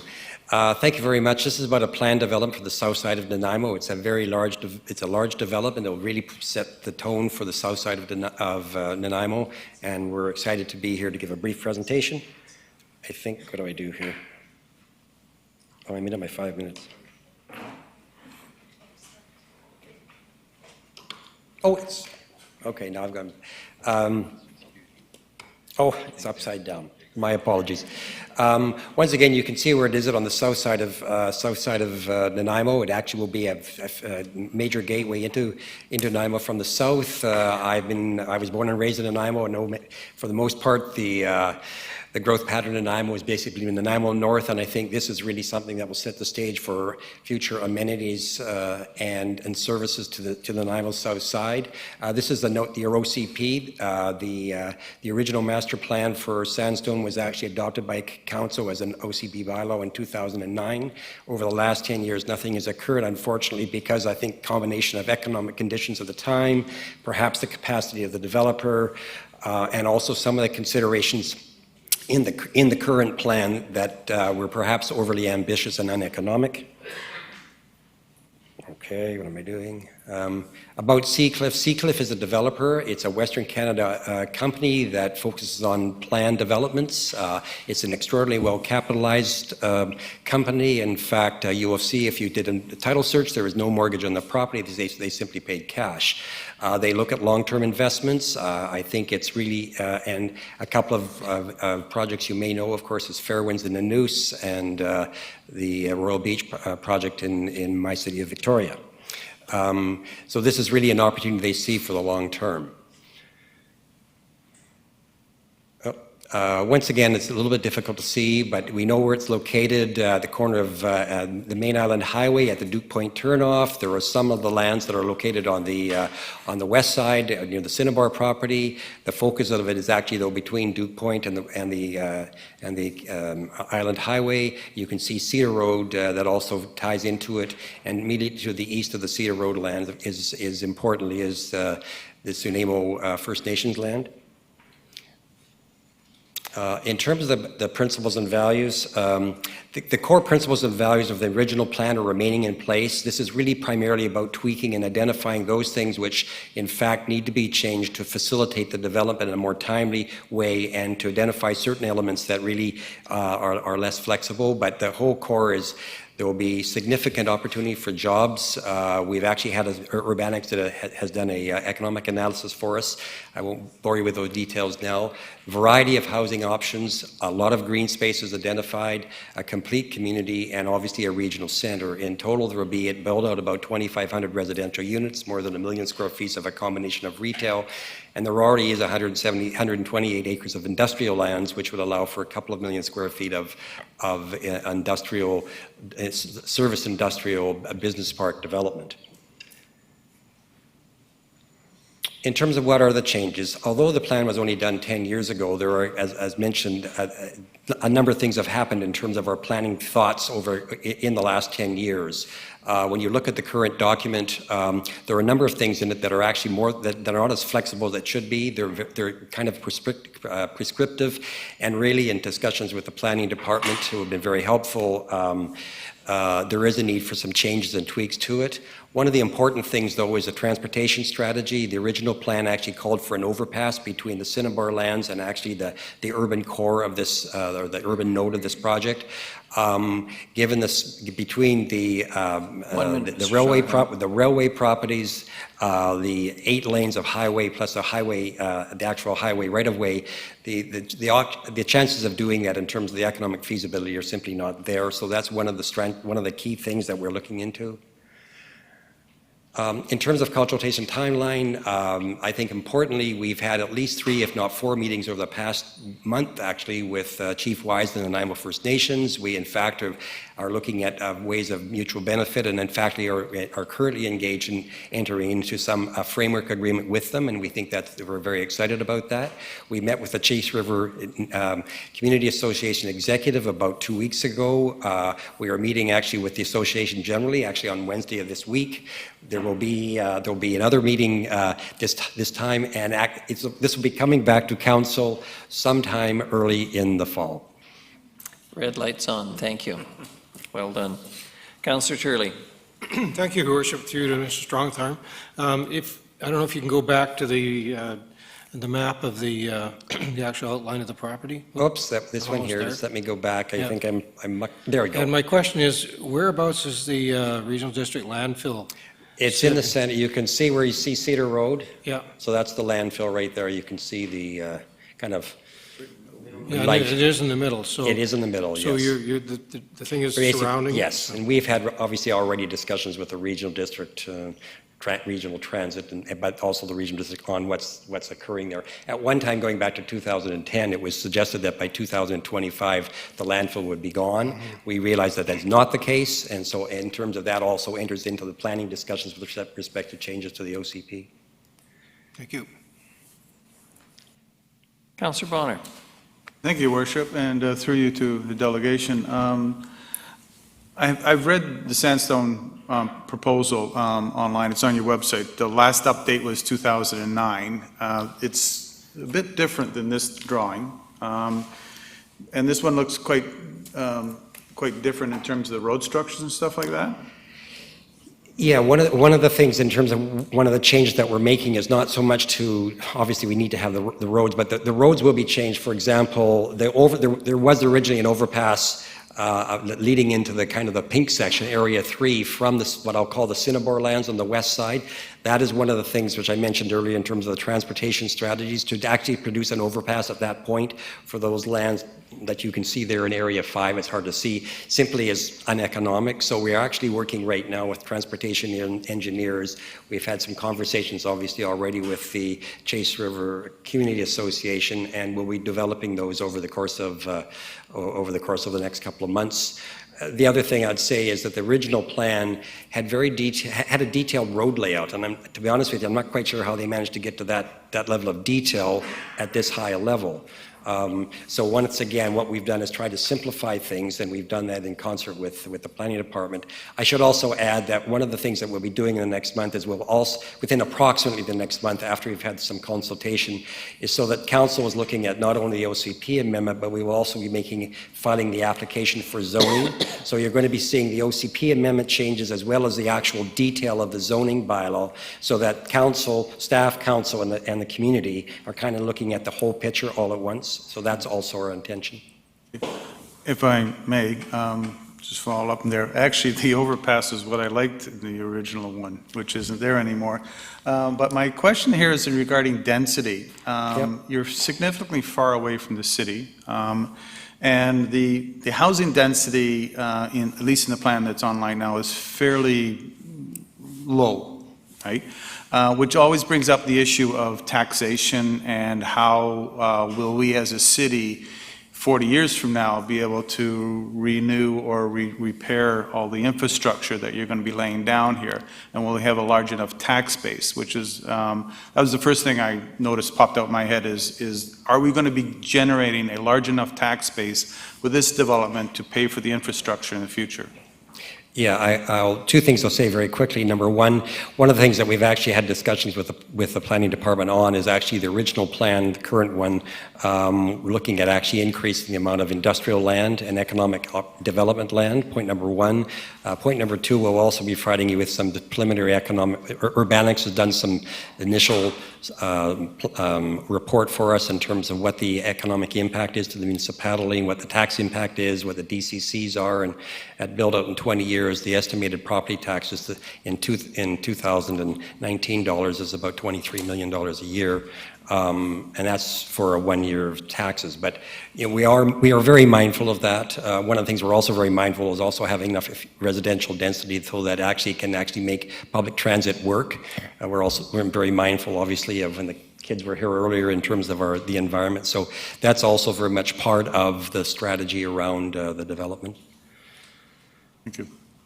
Thank you. Councillor Armstrong. Thank you, Your Worship. I'm not sure it's to the delegation or possibly staff if you can't answer, but will you be doing a traffic study? Because I'm very concerned about the added vehicles. We already have huge issues out on that road now on Extension. Yes, we're actually very much involved with that currently right now. Okay, yes. Thank you. Seeing no further questioners, thank you very much for your presentation. Thank you. I have some hand, in case council, I'll just leave them with staff. Thank you very much. Thank you very much. Ms. Gurry, the next is consent items. We have none. And then reports, development variance permit application number DVP 376-903 Park Avenue. Mr. Lindsay. Thank you, Your Worship. If it pleases council, I'd like to introduce items 10A and 10B. At the same time, we have two applications from the same applicant for two properties within a 10-lot subdivision. Both variance applications are seeking the same variance, and that's in order to allow for a retaining wall and fence between the subject property and the adjacent existing lots. This is to allow for grading. Your Worship, under the building code, fences are not required on top of these retaining walls, but for safety purposes and for privacy, the applicant's proposing these fences. And because they're not required by code, they do require a variance from council in order to exceed the maximum height. So both applications are seeking variances for 1.2 to 3 meters, and with the side 2.4 to 3 meters on the remaining portion of the property. So 1.2 to 3 in the front and 2.4 to 3.3 meters in the side yard. Thank you, Your Worship. Thank you, Mr. Lindsay. Tamara Rowland, Tectonica Inc. Delegation. I think you've heard the drill enough times tonight. 5 minutes, light goes orange. If you Yes, could Your introduce Worship, yourself. Thank you. Pardon me. Good evening, Council, Your Worship. My name is Tamara Rowland. I'm with Tectonica Management, Inc., representing our client Sanguine. I'm just here to show you a few pictures of the existing conditions. I turned it off, pardon me. There we go. So this is 903 Park Avenue. You can see that the retaining wall is existing, and there is quite a significant drop to the neighbor that is actually on 8th Avenue. This is the same condition from the rear, because the site is sloped from Park Avenue back towards the end of the lot. And then here is 917 Park Avenue on the other side. This one is actually not as severe of a safety issue. I just wanted to come and show you that these are the only two fences we are building as part of the subdivision, and it is because we are concerned about safety and privacy to the neighbors. We want to be respectful to those that are already there. And before bringing this forward and talking to staff about it, we did consult with the neighbors. That concludes my comments. If you have any questions, I am here if you have any. Thank you very much. Questions? We all have a staff report? Thank you. Sorry? Yep. No. Thank you very much. Now, is there anyone wishing to speak to DVP 376? Anyone else? All right. Someone going to make the recommended motion? Recommendation. Thank you, Councillor Armstrong, seconded Councillor Bonner. Questions for staff, Councillor Gesselbrock? Thank you, Your Worship. To staff, just curious, with the retaining wall plus the fence, it'll be about 0.6 of a meter higher than what the allotted fence height normally would be?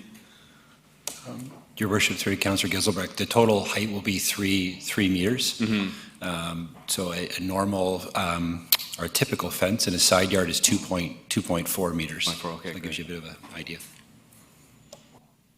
Any further discussion? All those in favor of the Councillor Bonner. Thank you, Worship. Just clarification, are we voting on both recommendations right now, or just? No, they are separate They are items. separate? We're Okay, only voting right. on 903 Thank you. firstly. All those in favor? Contrary? Motion carries. Thank you. The next is Development Variance Permit Application Number DP 383-917 Park Avenue. Mr. Lindsay, similar application, I gather? Yes, Your Worship, it's identical application to the original one, but certainly happy to take any questions from council. Thank you. Is there anyone wishing to speak to DVP 376? Hearing none, could someone make the recommended motion? Okay. Your Worship, just a point of clarification, 376, DVP 376 was repeated, and it should say DVP 383 for this one, so you might just want to clarify if anybody's wishing to speak. Sorry, yes, DVP 383 and 917 Park Avenue. That's correct. Yes, good. Sorry, Councillor Armstrong, making the recommended motion? Seconded Councillor Hemmons. Any discussion? All those in favor? Contrary? None? Motion carries. Thank you very much. The next is rezoning application number RA 422-111 Terminal Avenue. Mr. Lindsay? Thank you, Your Worship. As you may mention, this rezoning application for the subject property in order to allow for cannabis retail store. In this specific case, staff have reviewed the application against the criteria that were endorsed by council. And because the property is within 200 meters of a school, staff are recommending the application be denied. And again, the guidelines that came before council and were ultimately endorsed speak to the stores being a minimum of 200 meters away from schools. In this case, is 150 meters away from Pauline Herr School. Thank you very much. We have a delegation, Robert Laurie and Mike Hayden, or Haddon, I believe. You could introduce yourselves, and do you realize you have 5 minutes and 1 minute light turns Before orange. we jump into that, I just wanted to clarify. There's myself, Robert Laurie. I'm counsel on behalf of the applicant, Ms. Jyoti Gandham. And I have with me Mark Hayden, who is the Executive Director of MAPS Canada. So we were supposed to initially be down for 5 minutes each.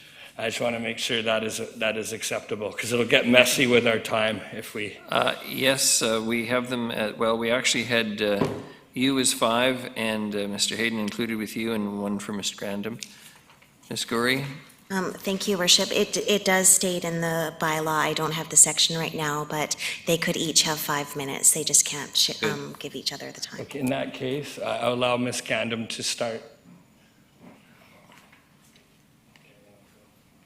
Ms. Grandam, if you could introduce yourself and we'll begin. Hi. Well, you guys could hear me now? Hi. Good evening. My name is Jyoti Gandam, and I would like to thank you, Your Worship and Council, for hearing us out tonight.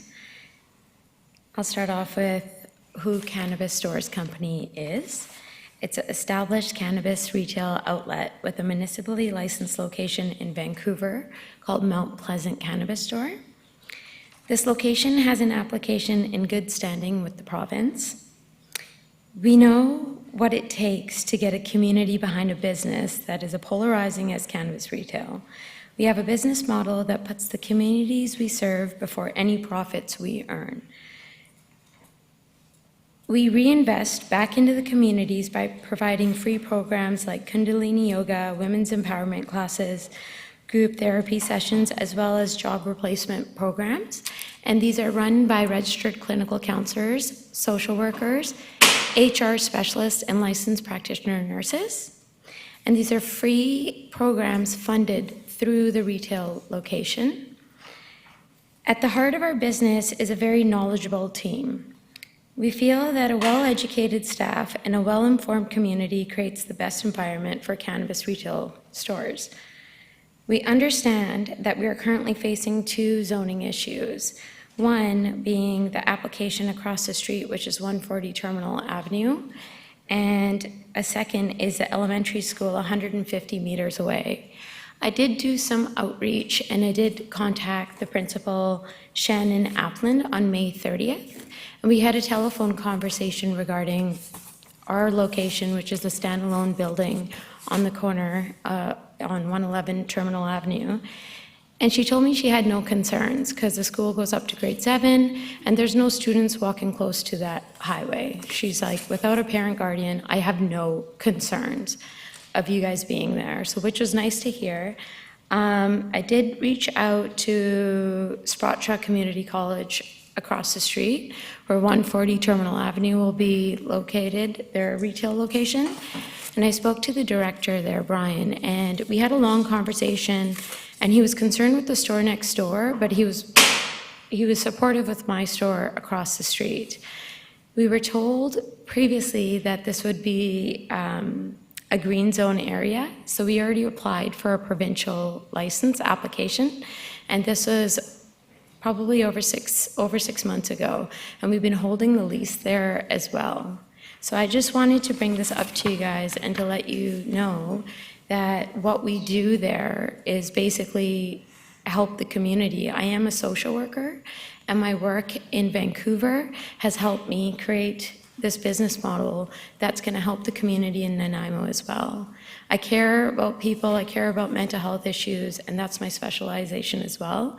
And I want to put forth that these programs are free and accessible to anyone in the community. Thank you. Thank you very much. Councillor Hemmons. Thank you. Through you to the delegation. Can you define what you mean by a green zone and who shared that information with you? We had called the city, so we were trying to, well, we basically called the city and asked to see what was the green zone area. At that time, they had said that that location, 111, is in that green zone, which is like a cannabis retail store operational area, and then you could apply with provincial licensing. We were given the go-ahead. Okay. Sorry if that clarifies. No, thank you. Councillor Armstrong, I've turned you off. If you can, thank Just you. seeking clarification on that, because this is the first time I've ever heard of green zone, and having been on the previous council, that's never been mentioned, and I would be interested maybe after if you could share with us who you spoke with, because That's news to, I believe, everybody at the table, including Mr. Lindsay, that we had a green zone. Okay, so green zones are, well, in Vancouver, we go by green zones. Maybe I gave it that terminology, but we had called the city to ask if a retail dispensary could be operating, provincially licensed at this location, and we were given the go-ahead. I don't have the city person's name, but I could possibly dig in and look through emails and find that out for you. I guess just my concern is that the only body that gives the approval to these is council. So, I mean, anybody can apply any place in the city because we don't have that other than our criteria, which we will discuss later. Thank you. Okay, thanks. Thank you very much. No further questions. Is it Mr. Laurie next?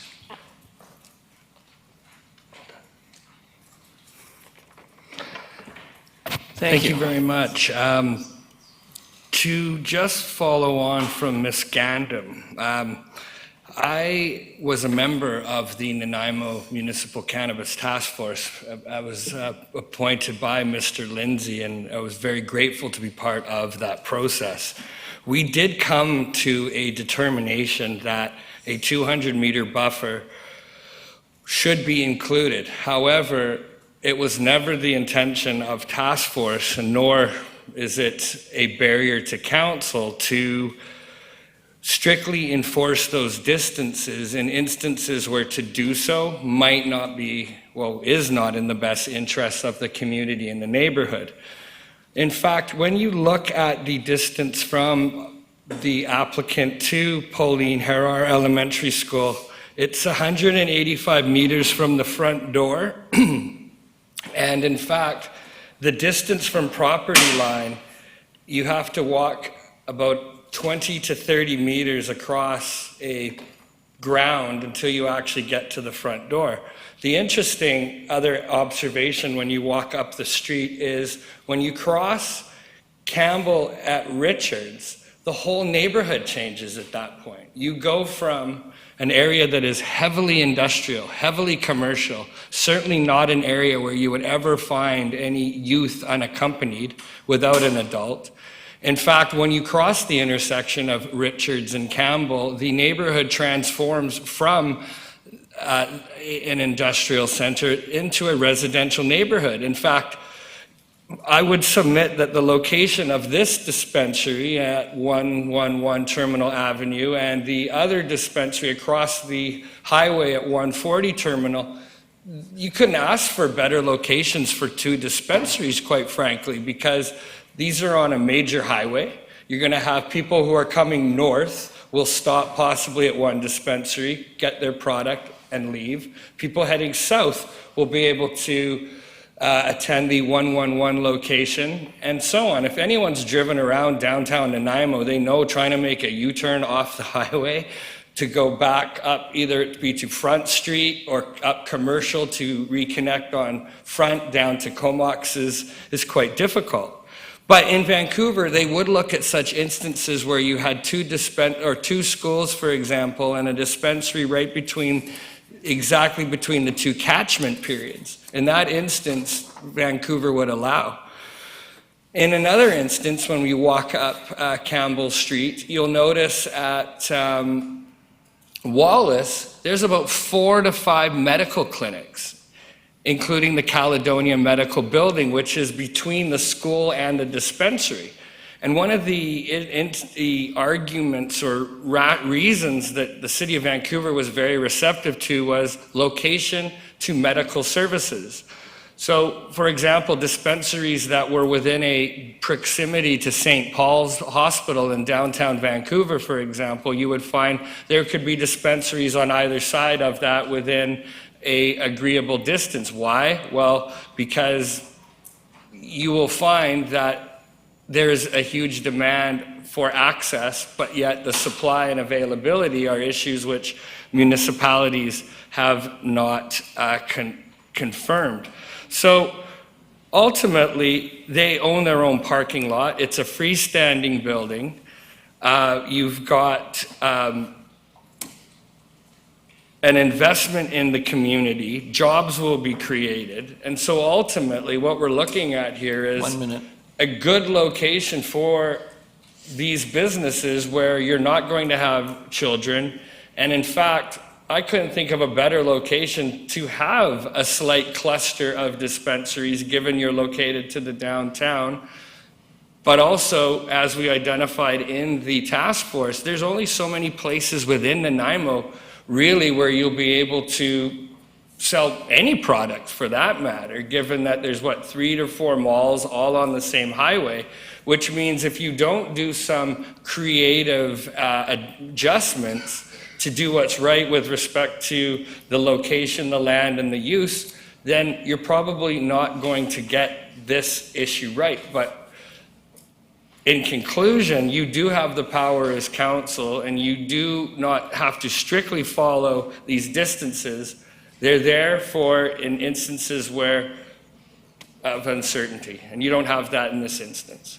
I'll turn over to Mr. Hayden now. Thank you. Thank you, but wait, we have council has some questions, sorry.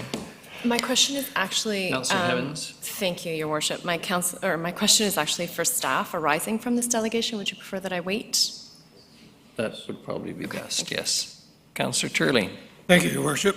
Through you to the delegation, you referred to the property, and I may have misunderstood you. Do they actually own the property, or are they renting it? My understanding, and Ms. Jyoti can confirm. Oh, go ahead. You know. Renting, but they are in discussions to purchase the building. Okay, thanks. Thank you very much. Thank No you. further question of you.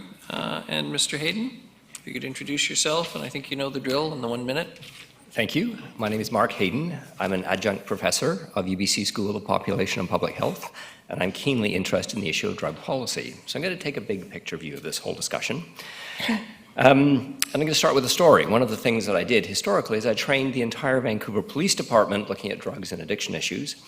And I would always ask 30 guys that I had in a time at the room, I would say, what's the most obnoxious drug out there? And the answer was always the same. It's alcohol. Alcohol is a profoundly harmful drug, both health-wise and socially. At one point, one cop said to me, if only the downtown East Side bars stopped selling alcohol and gave cannabis away for free, his life would be a whole lot easier. Alcohol is the cause of significant social problems: street violence, family violence, drunk driving, work absenteeism, public urination, and public vomiting.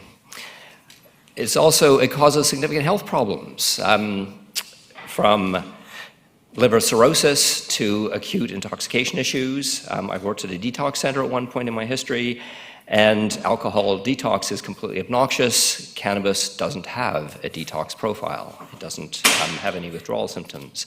So the bottom line from a public health perspective is the extent to which cannabis can replace alcohol in your society is the extent to which you will have a net public health benefit. It's interesting because cannabis is a relatively benign substance, certainly way more benign than alcohol. And the fear-based sound bites of the prohibitionists who looked at all of the predictions or predicted wild, out-of-control drug-using behavior when cannabis will be legalized have simply not come true. In Oregon, we've now had 4 years of experience with legal cannabis, and Vancouver, as you probably are aware, had a de facto decriminalization of cannabis for the last 4 years as well.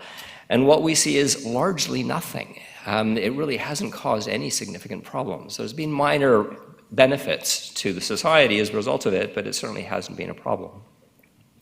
Now, alcohol use is deeply entrenched in our society between the advertising, the media attention, the branding, and the well-entrenched drinking patterns of our communities. And one of the ways of challenging that is making cannabis more available. Personally, I've walked the area around that clinic. Or around that facility, the proposed facility.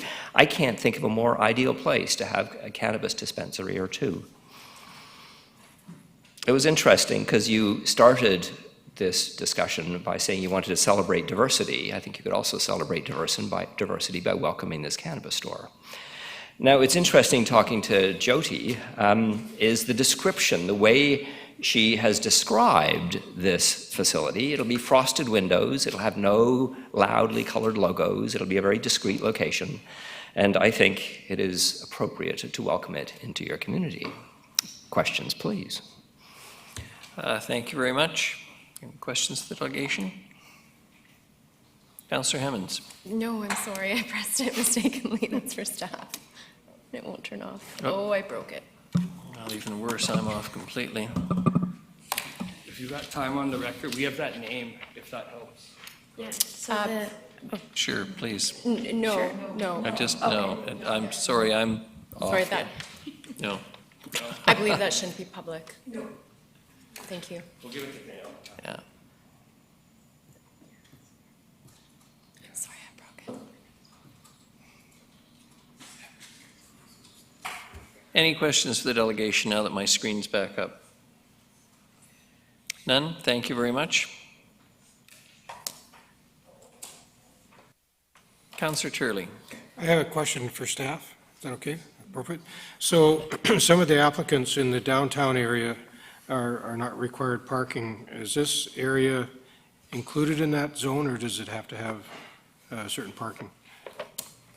Through your worship to Councillor Turley, no, this property is included within the downtown exemption area for commercial, though I believe there are parking spots on this property. Councillor Hemmens. Thank you, Your Worship. Through you to staff. My recollection of the evolution of the task force is that there was initial recommendation of a 150-meter buffer between cannabis stores and school zones, and it was actually the school district that came back and asked us to reconsider it to expanding it to 200. Is that correct? Yes, Your Worship, I don't recall the 150-meter discussion. I do remember that the task force itself at the end did not make a recommendation, but instead deferred to the school board for their recommendation. So their recommendation came forward at 200 meters, and that was ultimately adopted by council and incorporated in the guidelines which are used by staff to vet these applications. Councillor Bonner. Thank you, Worship. I have a question of staff as well. It's more along process of bylaw readings. If this were to pass, we would have 2 possibly cannabis stores within 30 feet of each other, roughly, across the highway there. But we actually don't do a final bylaw until such time as they meet their criteria, which is getting a license. At that time, are we allowed to say yay or nay to it, or is it, do we have to agree to the bylaw change?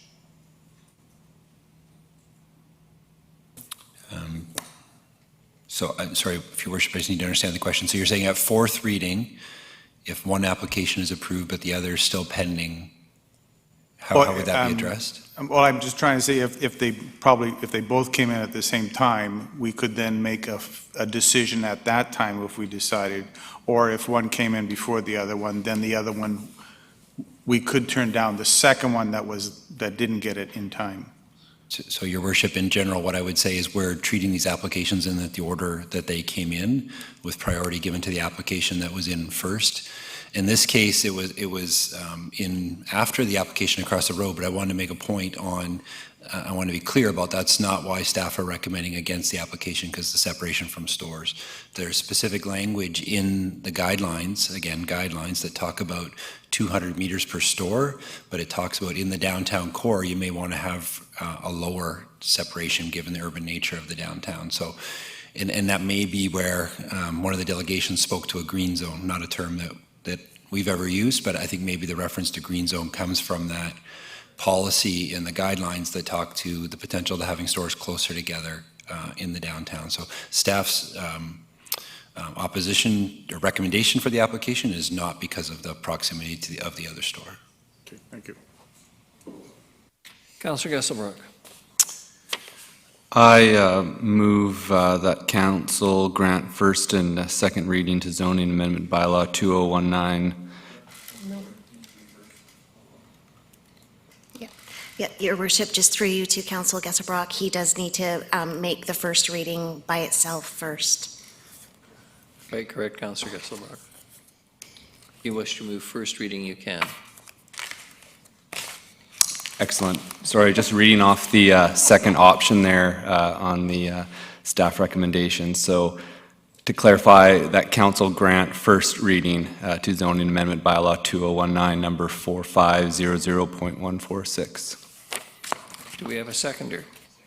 Councillor Brown? Do you wish to speak to it? Thank you, Your Worship. Just on the point of proximity to elementary school, I've got a master's in child and youth care, and youth safety and child safety is 100% number one priority.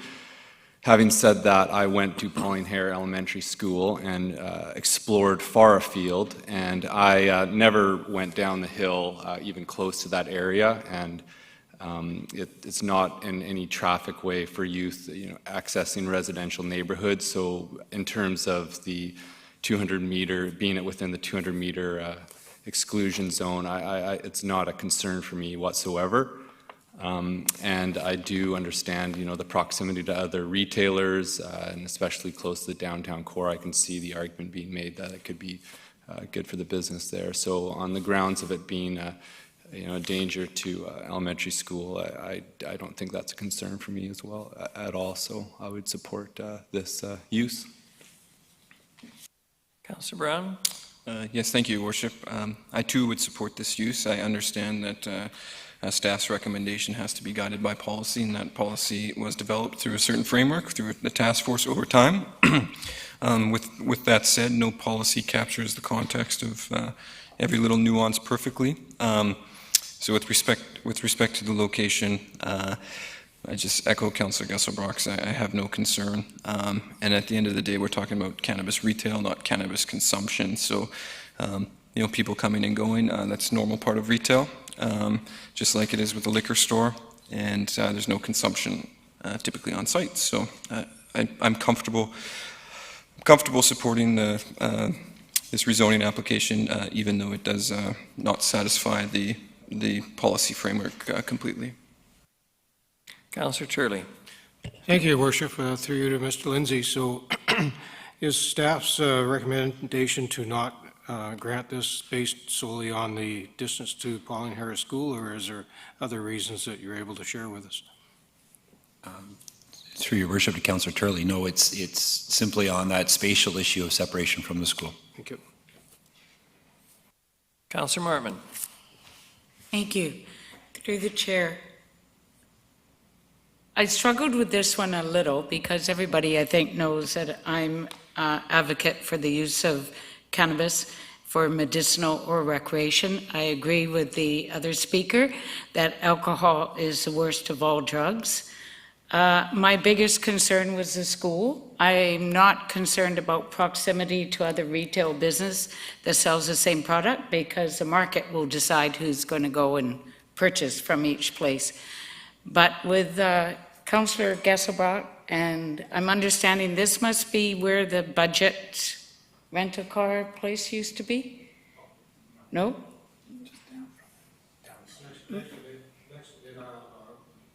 Okay, thank you. Okay.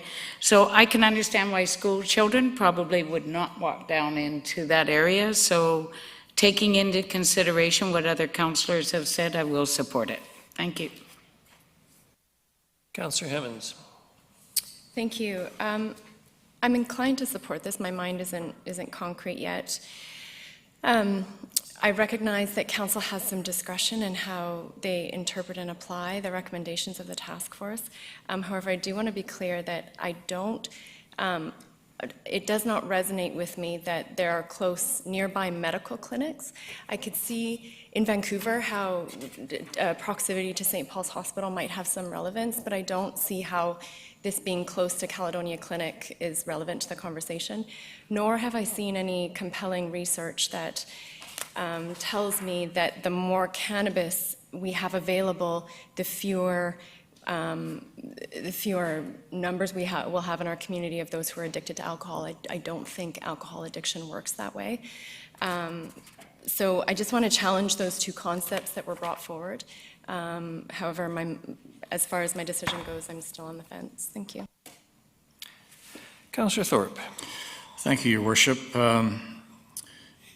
In possible contrast to the majority of my colleagues, I don't think I can support this.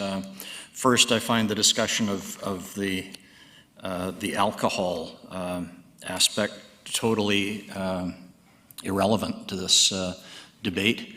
It's all about the location of this proposed facility. The school district provided their recommendations, and we chose to accept those recommendations, and I think we need to honor that. So I'm well familiar with the area, and I appreciate that Councillor Geselbrock wandered far afield when he was at Pauline Herrer. But I'm sorry, I think the guideline is there for a reason, and the school district requested that guideline, and therefore I think we should abide by it. Thank you. Councillor Armstrong. Thank you. Yeah, I'm with Councillor Thorpe. I will not be supporting due to the location. Not only is it close to Pauline Herrera, but it's also very close to Mafio Sutton Park, which is used frequently by youth. I also am concerned that it does break two of our considerations, so for that reason I will not be supporting. Councillor Hemmens. Thank you. A point of clarification for staff. Is this the first application we've had that is within that 200-meter buffer zone? And is it the first application we've had that's also in that buffer zone with another cannabis retail store? This is the first time we've seen something like this, correct? Through your worship to Councillor Hemmens, there's certainly been in other applications. I believe you've received applications on Nickel Street that may have been within closer than 200 meters from each other, but again, that was within the downtown context. The other closest example I can think out at Northfield and Bowen Road, you had an application which, as the crow flies, I think it might have been just within that 200 meters. By given where the store was in the mall and given the separation, I believe it was supportable in that case. Thank you. A follow-up, if I may. Where is the line that denotes downtown in relation to this store? Your worship, I don't think there's a specific line in the guidelines, but in the absence of that, we would generally define downtown as from Pearson Bridge in the north, Millstone River, down and including Nickel Street. Generally, the area defined by Pine Street and around to the waterfront. Okay, thank you. I have listened to Councillor Bonner. I'm sorry, worship. I think I'm going to support this application. And only because I think that the intent of the 200 meters is what we should be looking at. I'm quite sure the school board picked that number because they thought it was a good number to stay away from a school. I don't think they actually went around to every single school and measured out 200 meters. And the reason is it's to stop children from having exposure, I'm guessing, to a building that sells cannabis. But I think in this particular case, the children will never be exposed to this building selling cannabis because they're never going to go down there. I wouldn't even walk down that hill because I'd have to walk back up again. So I think I will support it because I think the intent of the 200 meters is correct, but in this particular case, it doesn't. To me, it seems fine. Thank you. Go ahead. Mr. Lindsay, I think, wanted to say something. Mr. Lindsay. Thank you, Worship. I just wanted to take a moment just to remind Council that, of course, this is a rezoning application, so it's first and second reading. So really, tonight's decision of Council is really only whether to forward the application to the public hearing, and it's not a final decision by Council. So I think if it's going to be forwarded to the public hearing, they'd have the opportunity to hear and weigh any further input that you may receive on that. Thank you, Mr. Lindsay. And I very much appreciate the comments of staff and the recommendation. And my general inclination, frankly, would be to support staff recommendation because it's not exactly as if the good citizens of Nanaimo are going to be denied the possibility of being able to purchase marijuana or cannabis in our community. We are enjoying what I will call a booming flood of growing and happy entrepreneurs who I think are going to provide a supply well beyond the normal consumption. And the guidelines are the guidelines, and they are there for a reason. But having said that, and without determining how I will be voting in due course, I'm prepared to let this go the next step. But I must say, with little enthusiasm in light of the numbers of applications we've already received, in light of the fact that the public doesn't not appear to be suffering from a lack of potential suppliers for this substance in our community. Any further discussion? All those in favor of first reading? Contrary? Councillors Armstrong, Turley, and Thorpe. Motion carries. So, Your Worship? Oh, yes. Councillor Brown. I would Going to- move that council grant second reading of zoning amendment bylaw 2019, number 4500, 146, to rezone 111 Terminal Avenue in order to permit cannabis retail store as a site-specific use in the Terminal Avenue DT4 zone. Thank you very much. Seconded, Councillor Martman. Discussion? All those in favor? Motion carries. Opposed? Pardon me. Jumping here, 3 opposed. Councillors Armstrong, Thorpe, and Turley. Thank you. Your Worship, there's one more motion that's required as normal with a rezoning application, and that's that council direct staff to secure the community amenity contribution should council support third reading of the bylaw. So if somebody could make that. Moved by Councillor Brown, That's right. seconded by Councillor Armstrong. Any discussion? All those in favor? Opposed? None opposed? Motion carries. Thank you. Mr. Lindsay, 531 Kennedy Street, acceptance of project under revitalization tax exemption bylaw 2018, number 7261, please. Thank you, Your Worship. As you mentioned, this is for the acceptance of the subject property into the revitalization tax exemption program for the downtown. As council may recall, in 2018, there was a new development cost charge bylaw that was brought into place for the city, replacing the previous bylaw, which at that time had an exemption in the downtown for development cost charges. The council of the day was concerned about the impact of bringing DCCs into the downtown, and in response, established this revitalization tax program and to encourage and continue to incent development in our downtown core. Your Worship, this is the first application that's been received under this specific program. However, we have had in the past a hotel tax exemption program and a heritage tax exemption program for the conversion of heritage buildings in the downtown. We've had successful programs running for a number of years under both of those programs. But again, this is the first under the downtown tax exemption bylaw. Thanks very much, Mr. Lindsay. Move the motion, Councillor Brown, seconded Councillor Thorpe. Any discussion? Councillor Turley. Thank you, Your Worship. I just want to clarify, this is on the tax exemption of the building or the building and the land? Your Worship, through to Councillor Turley, the program is based on the net improvements. So in this case, it's a vacant property. So the assessment there's a baseline assessment of this year based on the land value, with the exemption applying to all improvements. In other cases where there's maybe a building already on the site, it would be the net improvements on the property. Thank you.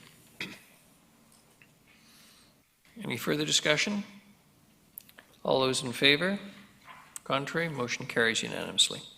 Your Worship, I just wanted to remind council that there was a scheduled recess for 9 p.m., so I just wanted to let council know. Thank you very much. Unless, is council anxious to take a break?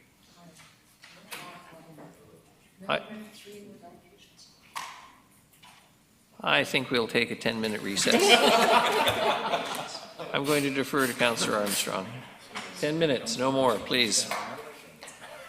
Back here at 9:15.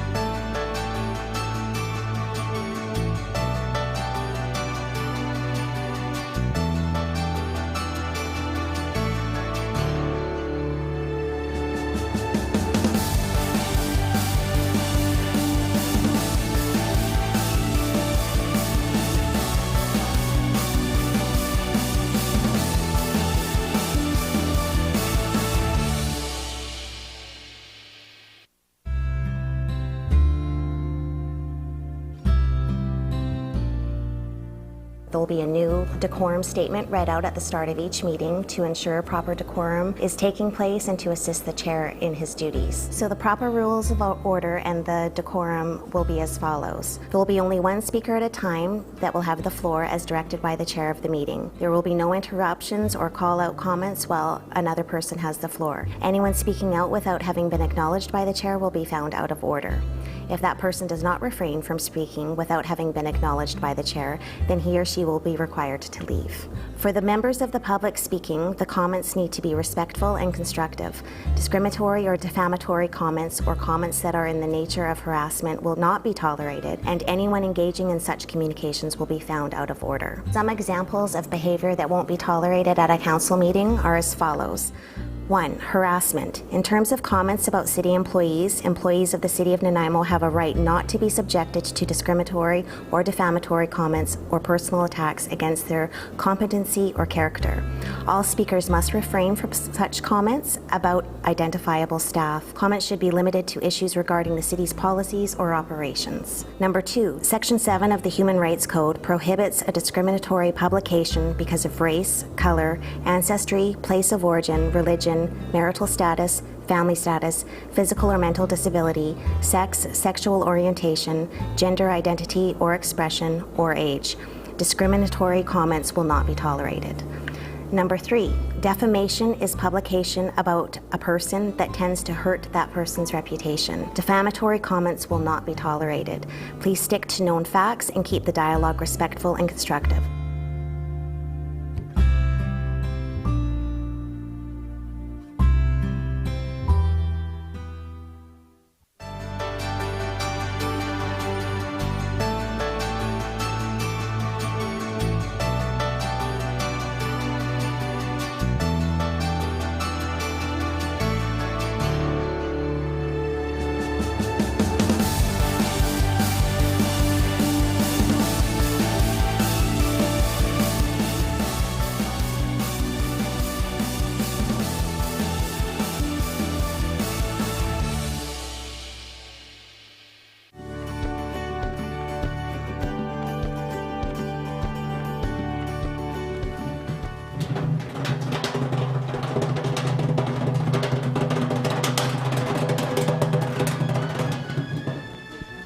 Are you tired of dragging the garbage out?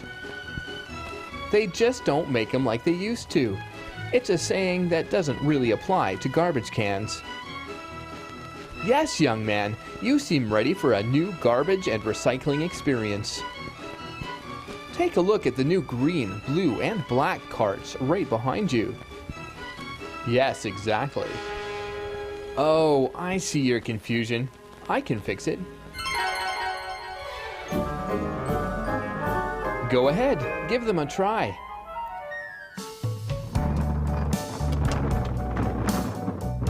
Pretty easy to roll, right? Did you know that a set of these carts will be delivered to every house in Nanaimo as a part of the new Sort, Toss, Roll program? It's designed to make it easy for you to sort your waste, toss it into the correct cart, and roll it to the curb. 3 carts will be assigned to your home, but the city actually owns them. This way, the city will maintain responsibility for repairing and replacing the carts when it's needed.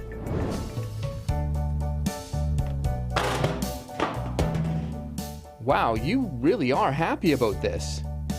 There are a few things you need to know before you start wheeling your carts to the curb. Are you ready? Great, let's get ready to sort, toss, roll. Yeah! Did you think that this was a silent video? Well, now that you've found your voice, why don't you narrate this next bit? The new Sort, Toss, Roll automated curbside collection program is coming to Nanaimo in 2 phases. Phase 1 is being rolled out to central Nanaimo now. Sort, Toss, Roll will come to the rest of Nanaimo in the summer of 2018. Carts will be delivered and placed at the end of your driveway, yard, or curbside. This is how you should place your carts on collection days. An information package will be left for you, further introducing you to the new program. with information spanning from instructions on how to place your cart on different types of streets to options for cart upsizing, or details on what goes into each cart. Wow, you really know your stuff. Tell me, why are there 3 colors of carts? Well, this one is for organics, this one is for garbage, and this blue one over here is for any recyclables. Very good. Now, what goes into the blue recycling cart? Cardboard, plastic containers, milk jugs, cans, or anything that used to go into the yellow recycling bags.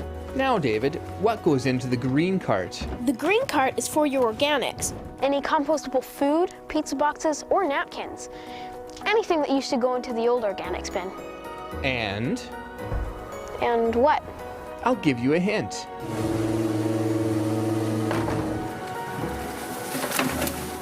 Yard clippings. Yes, the new green cart has plenty of room for grass and weeds. Now, what about the black cart? Easy. That one is for garbage.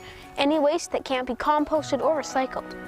But what if the carts aren't big enough? Well, the city of Nanaimo has an exchange program in place. Homes that have more demand for recycling and household waste can upsize their carts. That reminds me, anyone that has questions about the Sort Toss Roll program can call the hotline or visit our webpage. The standard 240-litre blue recycling cart can hold 3 times the amount of recyclables as your yellow bag, and it won't blow away in the wind. The 120-litre green cart can hold 3 times as much as your old green bin, and the 120-litre black bin is about the size of 1.5 garbage bags. And now, you won't even need to buy those black garbage bags.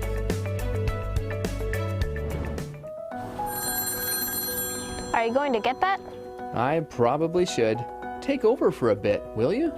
Okay. Excellent. Thanks. Hang on. Let's try this. Sort Toss Roll is a new way of doing away with waste. New trucks are a big part of the program and come equipped with an automated arm to lift, dump, and replace the carts on collection day. The trucks are efficient. Each truck has 2 compartments and can pick up both your weekly organics and your recycling or garbage. They are also fueled by compressed natural gas, so they are green too. And the trucks are safe. Our waste collectors no longer need to lift the cans manually. This means far less injuries on the job and happier workers. The new trucks are awesome. The arms can reach out up to 10 feet to pick up the carts. It is important you place them properly on collection day though, to make sure that your waste and recycling can be picked up. How you place your carts depends largely on the type of street your home is on. If your street looks like this, with a sidewalk divided and set in from the curb, place your carts like this.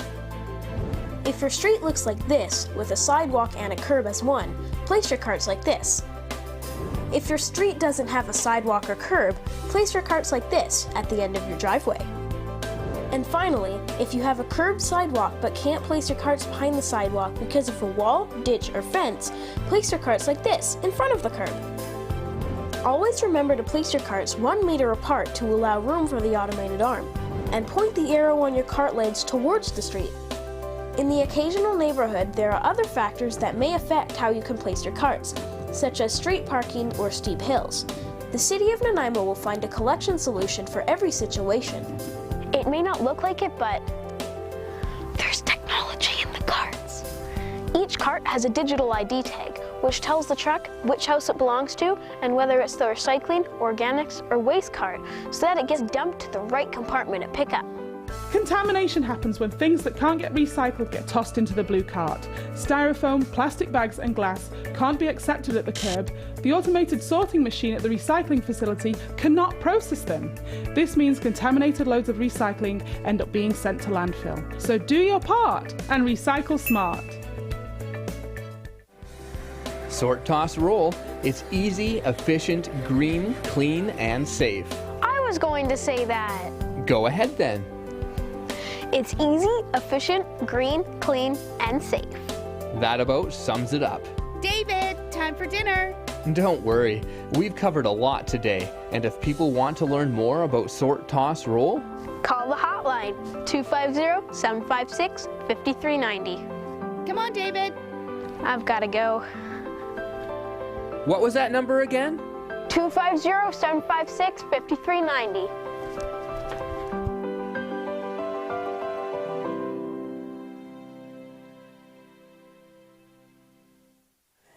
Ms. Guri, the next item is bylaws. There's a bylaw status sheet, and that's for information only. We have no correspondence and no notices of motion. On to other business. Councillor Hemmens, motion redepartment of National Defence lands. The floor is yours. Thank you, Your Worship. I'll read my motion and then hopefully wait for a seconder and then give some background. So I move that correspondence be sent from Mayor and Council to the Department of National Defence requesting they convene a meeting with representatives of recreational user groups that have been using the Department of National Defence lands near Nanaimo with the intention of reaching a use agreement which works for all parties. And do we have a seconder? Councillor Brown. And we do have 3 delegations. Jake Thorburn. Should I speak to the motion? No. We'll have a discussion after the delegations. Mr. Thorburn, I'm afraid you've probably been here all night, so you know the drill. 5 minutes. At 4 minutes, the light turns orange. If you could introduce yourself, please. Thank you.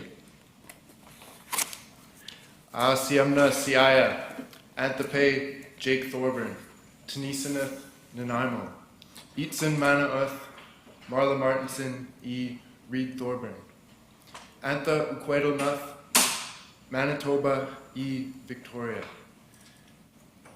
Hai Tzapka, with Siam. Mayor and Council, thank you for hearing me as a delegation tonight. I'm speaking on the motion by Councillor Aaron Hemmens on the D&D lands. I'd like to pay ultimate respect to the Nanaimo people on whose unceded territory we meet and live, work, and recreate upon this land.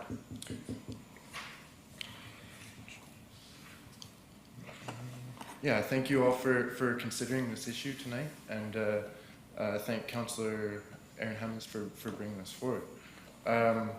I'd like to speak to what I believe is a unique, balanced perspective on this issue. I have a number of first-hand experiences that have informed an opinion over my lifetime. As a third-generation Nanaimo resident, my grandfather was the range supervising officer on this range from the 1950s through 70s and witnessed over 1 million shots fired on the range. He was one of the first militia service members to be awarded a hearing pension because in those years they didn't use hearing protection. Both my parents served in militia units in Nanaimo for the Signals and for the Canadian Scottish Regiment. And as a youth, I was an Army Cadet with the 2422 Army Cadet Corps associated with the Royal Canadian Scottish Regiment.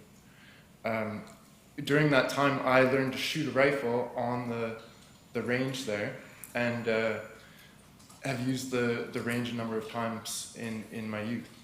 As an adult, I've become a hiker and a trail runner, and I use the trails from Westwood Lake Park and Morel Nature Sanctuary that are adjacent to and run through this land.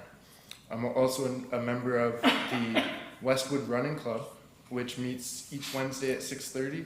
We go for about a 90-minute run through Morel Nature Sanctuary, often connecting through the Westwood Ridges area and around the lake. It's free for anybody to join us. We meet 6:30 Wednesday year-round in all weather. We've never run into any problem with the use of this land. Now,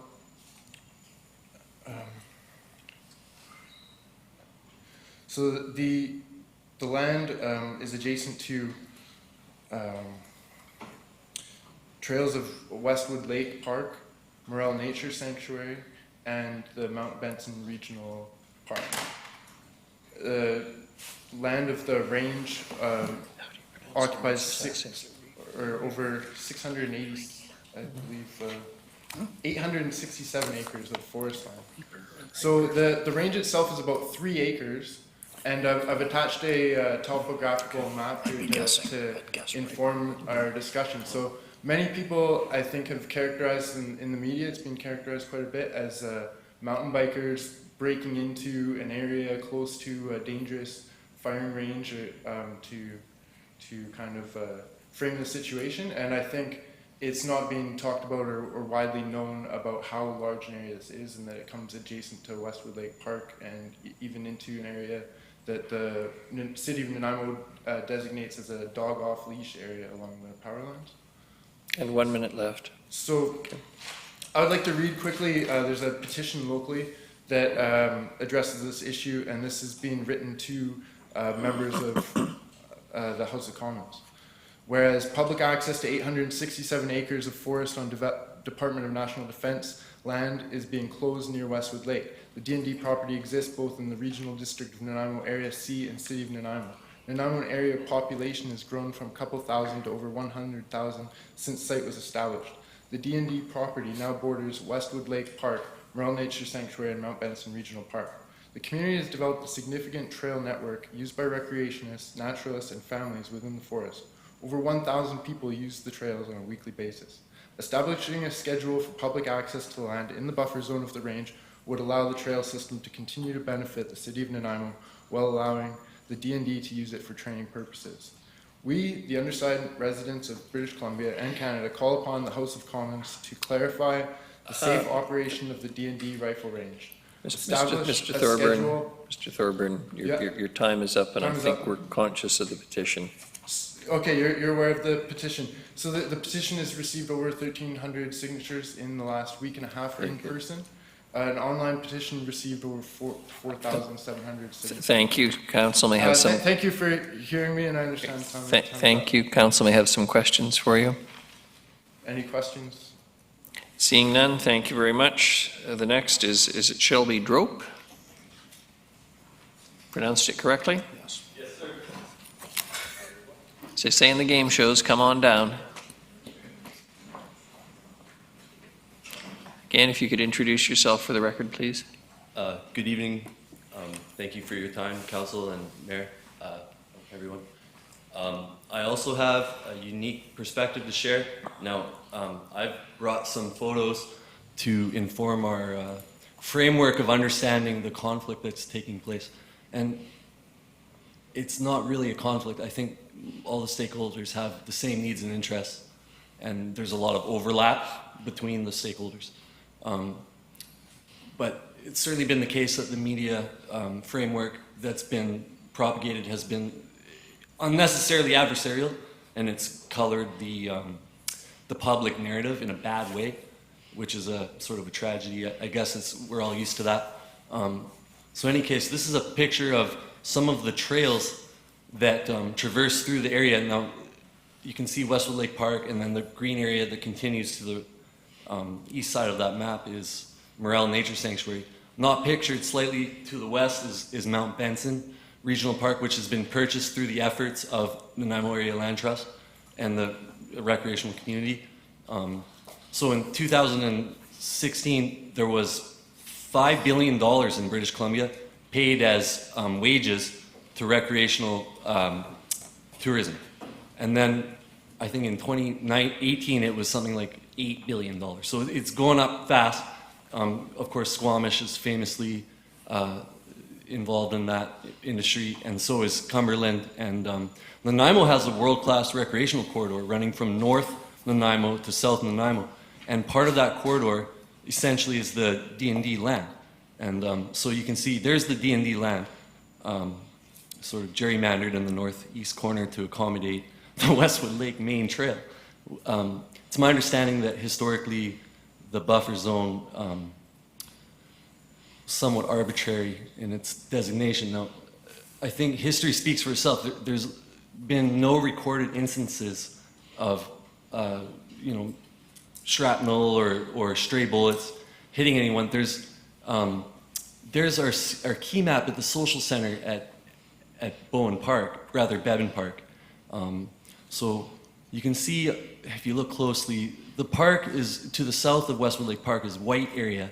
It's not named, and it's not scary red zone. It's just friggin' there. And so it just happens to be that the main foothill for Mount Benson is directly across from Westwood Lake, and this is the land at stake. It's not a random corner of our recreational corridor. It's the center of our recreational corridor, functionally in between four parks, including Colliery Dam, Morel Nature Sanctuary, Westwood Lake, and Mount Benson Regional Park.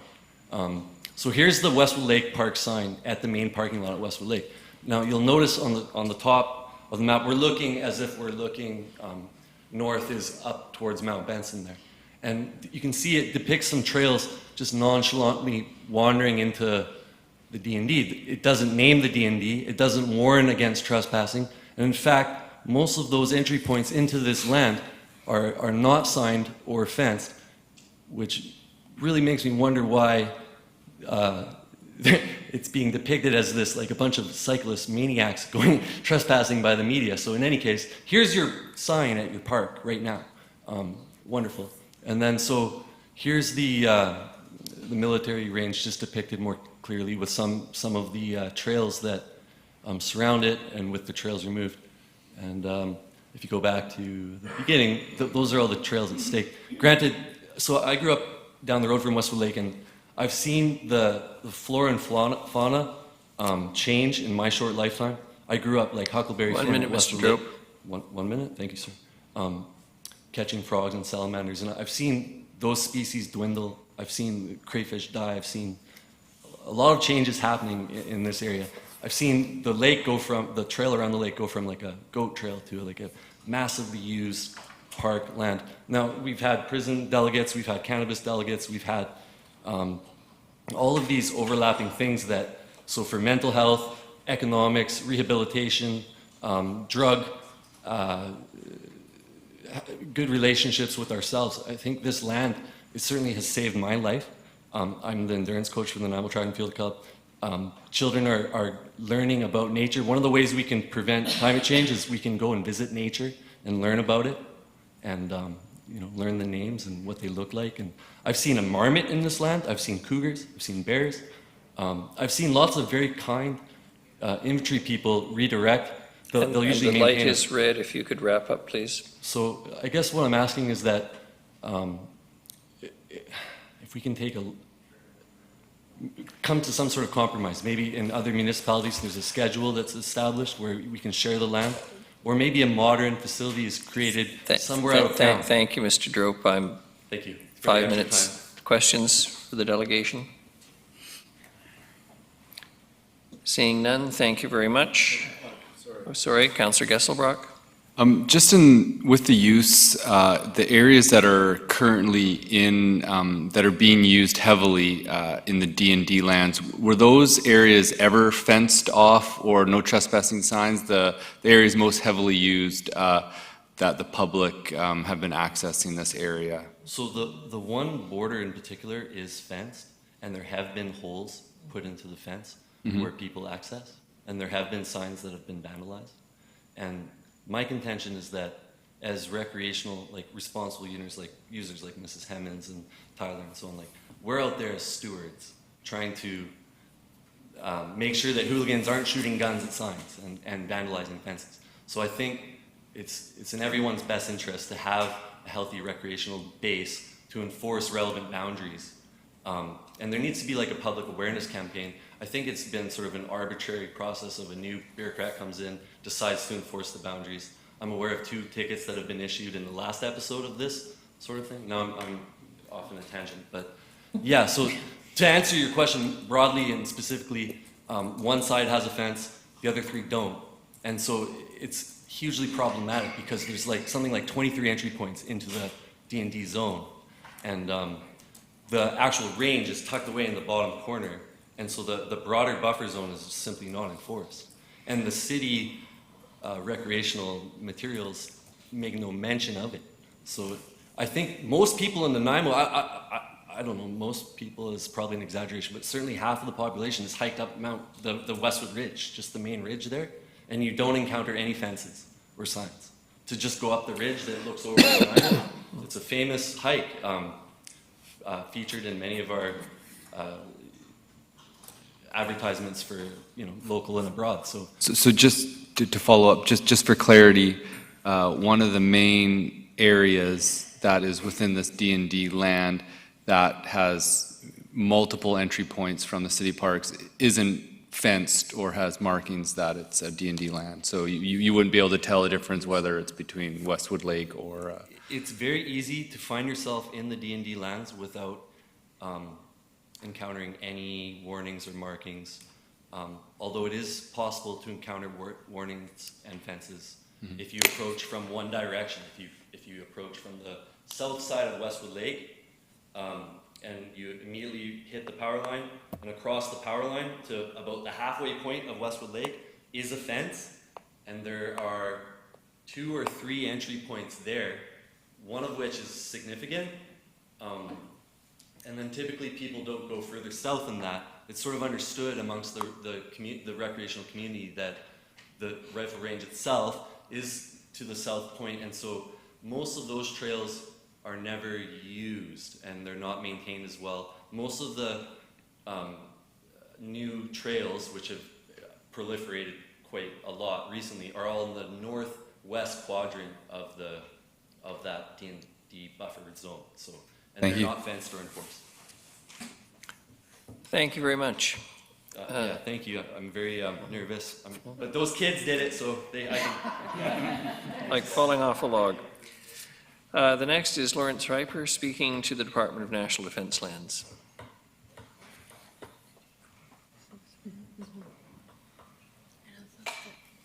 Your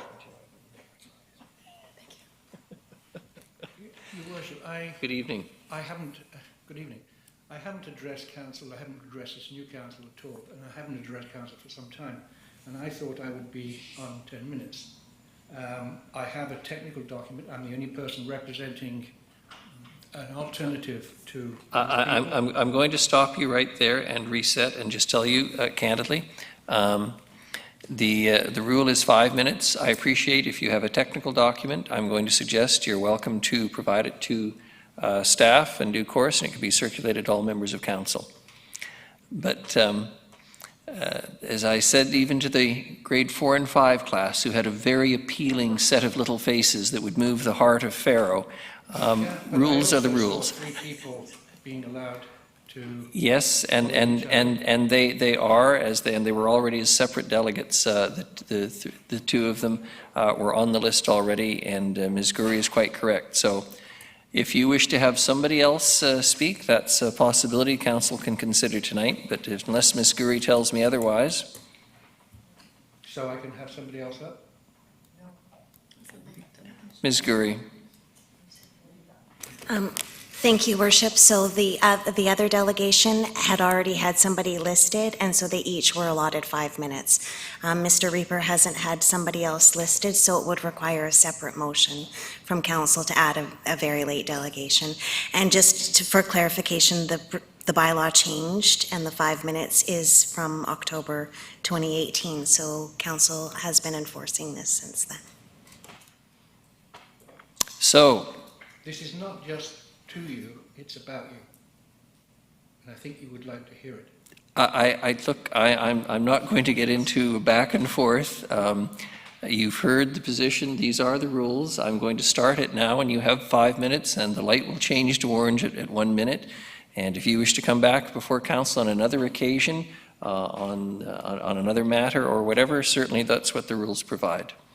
And if you wish to present material to council of a technical nature, as I've said, you're more than welcome to provide it to staff and have it circulated. Having said that, do you wish to proceed tonight? Since I'm being stopped, I will go to another source. Your Worship, I would just like to clarify to Mr. Reaper that you're not at all being stopped. It's just a 5-minute limit, that's all. No, it's in the procedure bylaw, and it was changed in October, and it's been enforced since then. It's up to you. If you wish to take advantage of the 5 minutes that you're scheduled to do so, I suggest you do so. If you choose not to, that's your privilege. Okay, I'll try. We're starting then. Thank you. And I'll leave out the earlier part. I just wanted to say that the camp was opened in July of 1941. I did a lot of, anyway. The exact location, the range was designed to include a mortar bomb practice range, and there is strong evidence that thousands of mortar shells were fired nearby, both during the war and maybe for a couple of decades after. It seems that the exact location of the mortar range is now not known, but the formerly cleared area would now have trees up to 80 years old. About 1% of the shells failed to explode and attempts were made to locate them for disposal after practices. High explosive mortar shells as well as smoke and illuminating rounds were fired. Although small, they are still lethal decades later. They tend to bury themselves 2 to 3 feet in the ground, then take decades to slowly rise to the surface. In 1962, a 28-year-old man died after picking up an explosive on Nanaimo Range. It is unknown if any effort to clear was ever performed after they stopped using mortars. Vernon's Army Camp and Range has been exclusively used by cadets since 1949. There have been many fatalities on the range due to unexploded mortars. By 1944, one young man, 1945, one young man, 1948, 3 men, 1963, 2 Boy Scouts, 1973, 2 children, plus 2 injured. A total of 9 dead and 3 injured. Across Canada since World War II, there were 15 deaths and 20 maimed. That's actually, BC had half of the killed in the country. There were cleanup attempts in 46, 53, 57, turned up 83 bombs and another 80 later on at Vernon. Following the last fatalities, Operation Clean Sweep used 150 men, 21,000 man-hours to turn up 300 mortar shells, bombs and grenades. The engineers came in. At Courtney, airborne engineers cleared Tree Island off Denman Island. At the former Army camp in Courtney, the engineer squadron from Chilliwack found 21 clusters of bombs. You get the idea. They ran out of trained personnel to use. Mortar bombs represent one potential danger at the rifle range. The other one is the safety area north of the Butts. By transposing data from the 1 in 50,000 topographical maps and less accurately the 2008 map of the Nanaimo Range issued by DND, show a distance of about 2 miles from the main gate to the end of DND property, which translates into about 3,500 yards. When the Nanaimo Range was designated .303, cartridges were fired on rifles and machine guns to a maximum range of about 300 yards. In 1958, the 7.62mm cartridge came into service with self-loading light rifles and machine guns with a maximum range of 3,828 yards. Since 7.62 is still authorized for the Nanaimo rifle range, either the range is longer than I imagine or the stated range is awry. Finally, in 1984, the 5.56mm cartridge was introduced in assault rifles, carbines, and light machine guns. Its maximum range is much less than its predecessors, which explains why the C6 medium machine gun remains in service with 6.7. Both the USA and Canada are working on a new weapon with a cartridge between 7.62 and 5.56, which is 680mm, with longer range accuracy and lethality than currently issued for delivery about to 2022. The gist of my comments 1 minute, Mr. Riper. Are the contrary to what petitioners have been told in the press and elsewhere. All of the ranges are required to be safe from stray bullets. There is evidence of explosive munitions and grenades on the range. It remains to be seen how much. In 1983, the main gate had a sign saying, Nanaimo Rifle Range, military target area, do not touch anything, it may explode and kill you. I suggest that the military police and RCMP are going to be busy if civil disobedience continues, arresting and ticketing trespassers with fines of $1,000 and or imprisonment for 12 months for trespass and damage to signs and fences. Perhaps mischief or criminal negligence charges are appropriate. I'm sure the military have no wish to be at odds with the populace. The city of Nanaimo, being a neighbour of DND at Westwood Lake, might like to support them rather than confronting them and embarrassing us by requesting recreational usage of federal land. It may be that using primarily 5.56 ammunition for more than 3 decades has made the use of the range safety area a bit less dangerous for bikers. Nonetheless, if you could wrap up, Mr. Riper, the medium machine gun is still in use. Are you feeling lucky today? Who will be responsible if somebody is injured or killed on the range? This is not your territory. There are almost 6,000 regular military personnel on Vancouver Island. The use of weapons is a basic tenet of their job. They need to continue using the range, as do the militia on the island and the lower mainland, because their ranges have gone. As CBC as CFB Esquimalt have stated, Mr. it's Riker, all about if you safety could there, wrap not up, simply please. being mean. These trees in the range are still there because the range existed for 80 years. The best thing to do is to leave the safety area alone and stay away from any part of the range. Mr. Riker, I've asked you to wrap up. You've gone 44 seconds over time. Thank you. I appreciate your position. Council may have some questions for you. Councillor Armstrong. Thank you through you to Mr. Ricker.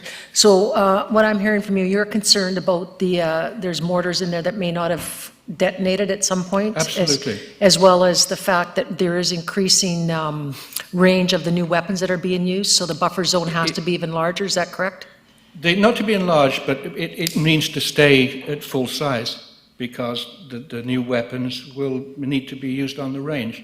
So instead of push back from the cyclist coalitions and others, it needs to be left alone, frankly. It's dangerous. It will continue to be dangerous. Cleanup is incredibly expensive, and you're never sure what you've got. Yeah, I actually echo that, having been up there where we have removed live rounds, and it is very dangerous, so I do echo that. Thank you. Thank you. No further questions? Thank you very much. Thank you. Sorry, Councillor Turley. Please. Perhaps we'll let Councillor Hemmond speak to the motion first and then questions for staff. Thank you. In regards to Councillor Gesserbrock's early question, I do believe that K2, which is the spinal trail that kind of many of the trails go off of in those lands, was built for the BC Bike Race, which is a sanctioned trail race. So you asked, gosh, I can't even remember what you asked at this point, but I knew that point was relevant, that we have had a sanctioned race on these lands before, so maybe about fencing and signage. However, I digress. Regarding my motion, I want to first make it very clear that it only applies to the land while it is owned by the Department of National Defense. My intent is to seek a specific outcome, a use agreement, but more so the motion advocates for a process which has been missed and which provides an opportunity for members of our community to voice their concerns and advocate for their continued use of lands which they have stewarded for years. Regarding jurisdiction, I fully agree that what the federal government does with the land they own is theirs to determine. I would, however, argue that this is it's the responsibility of municipal government to encourage dialogue and conversation with other levels of government around matters which impact our residents and the resolution of which stands to benefit our community. Finally, I want to acknowledge the Council of Landsville passing a very similar motion 2 weeks ago and hope that by voting in favor of this tonight, we can become a unified voice of local government in this region advocating for continued access to lands which are beloved by so many in our community. Thank you. Thank you. Councillor Turley was next. Thank you, Your Worship. Through you to, I don't know who's going to answer, but I have actually 3 questions, 1 comment. First of all, the question I have is I've been trying to figure out through maps and whatnot what portion of the rifle range is actually within the city limits. I know Lincoln Road is, but it doesn't show clearly, and what I've seen is just if it's the whole cleared area or just what area actually is within the city limits. So you were trying to run the map up on there, but if we put the map up, you can see the portion of it. But there's this majority of the ones that's in the city limits is around where the hydro right-of-way is, the cleared hydro rays. In particular, most of it's where the cleared area is. There's a little bit of the forested area, but most of it's where the cleared hydro right-of-way is. So it's a small portion of the entire Smaller area portion, definitely, yes. And the second question I have is what, if any, liability does the city perhaps get by how can I put this, trying to allow people to use the facility near the rifle range? Is there any, I'm hoping the answer is none, but.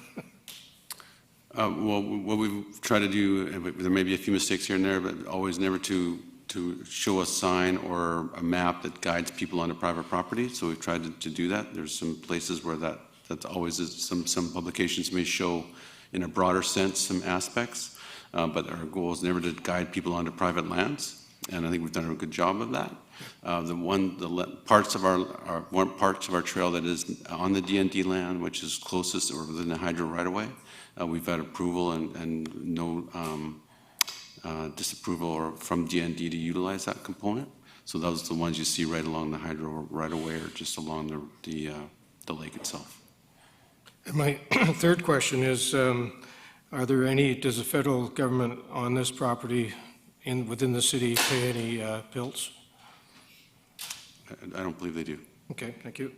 The other challenge I have with the city dealing with it is I'm concerned about any significant amount of staff time being involved when the reality is the majority of the land in question is within the regional district, and I'm hoping that some of the expenses, if any, can be offloaded onto them. Thank you. Councillor Armstrong. Thank you. I will not be supporting the motion as I do not believe it falls within the city. I believe it stays with the Member of Parliament, where it's at. Secondly, I don't believe it's with the Department of National Defence. Rather, those lands are with the Ministry of Crown and Indigenous Affairs, as they have jurisdiction over those lands, is my understanding. It's not National Defence. They lease them. So I have that concern as well. I also think that the city shouldn't be involved in negotiating user agreements. As Your Worship has stated before, we went to court to have people removed from our private properties, and I believe that we should be not involving ourselves in that, and that I think the meeting should be at the discretion of the RMP, and the user groups can also request that meeting. I don't think we as a city should be requesting a meeting for private groups. It will set a precedence for anything else. Thank you. Councillor Gesselbach. Thank you, Your Worship. This spot in question is no doubt used by an incredible amount of Nanaimo residents to recreate. It's a very beautiful area. I would say it's a jewel. And it is a very connected location, as was earlier stated, in between 4 different parks. This D&D lands has been in place was cited back when our population was a fraction of what it is now, and the reality is our population has grown significantly, and there's new considerations to be taken into account. On the matter of jurisdiction, we as a city council represent our citizens, and in a lot of cases with housing, parks, transportation, sometimes it's very messy jurisdiction. There's overlap between many different groups, and I strongly believe that the role of a municipal leadership is to coordinate and support dialogue around critical issues that are of concern. So asking for a meeting between the different user groups of this area with National Defence and playing a role in facilitating and coordinating that meeting to happen, I think is a very important and fundamental role of the city and how we are going to govern it. And so I will be absolutely supporting the motion that's put forward by Councillor Hemmens. And I know likewise the District of Lanceville as well has come to the same conclusion. So I think that there's a lot of similar viewpoints on this. We're very lucky to have this recreational corridor, and we just need to have a dialogue with all the parties that use. So thank you, Councillor Hemmens, for putting this motion forward, and I'll be absolutely supporting it. Councillor Brown. Thank you, Your Worship. I definitely hear the concerns and the considerations around jurisdiction and also safety. With respect to safety, as was suggested, there's been a lot of users in that area, and when I was part of Army Cadets, we did training extensively through those grounds. So with respect to safety, I have a little difficulty with that argument that the organizations that are tied to those that manage and operate those lands and use those lands for a very distinct reason, and the reason why we're having this conversation would also put the young Army Cadets through those lands as part of Army Cadet training. With respect to jurisdiction, I definitely hear that argument, but that hasn't stopped this council before, nor has it stopped other councils because part of our job is leadership and advocacy, and as Councillor Gesselbach and Councillor Hemmens indicated, just being a voice for some of our citizens when they need us to be. And so I think there's a layering of considerations, potential land claims, all those sort of things that may be a factor here.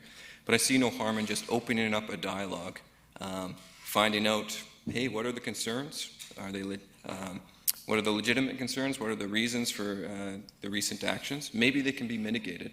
Maybe they can't. And you know, the hard reality is the lands need to be closed off from recreational users that have been using them for some time. That could be the reality. But I think there's no harm in just attempting to have a forum to trying to find out if there is a way that multiple user groups can use these lands for very different purposes in a certain level of harmony. So I will be supporting this motion. Councillor Bonner.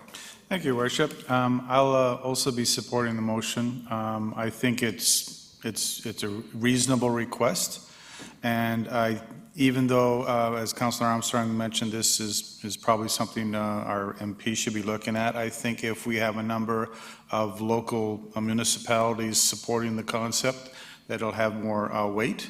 My question is actually Councillor Hemmens, in that how do you plan on choosing the representatives of the recreational groups, and how many will there be? And perhaps if that was in the letter, it might have more, it might move things along quicker. I'm going to allow Councillor Hemmens to respond at this point, although I'm not sure it's a proper question for a councillor. Thank you, Councillor Bonner. And no, I actually haven't given consideration to it. This is simply a motion to request dialogue between user groups and the landowner. I haven't given thought to detail, but I could, you know, if I were hard pressed to sit down to think who are the user groups, I could come up with them, if council thinks that would be important in the letter. My only suggestion was that is if you put that all in the letter, then all those decisions are already made. You don't have to keep going back and forth to figure out who are the user group, who's going to be there.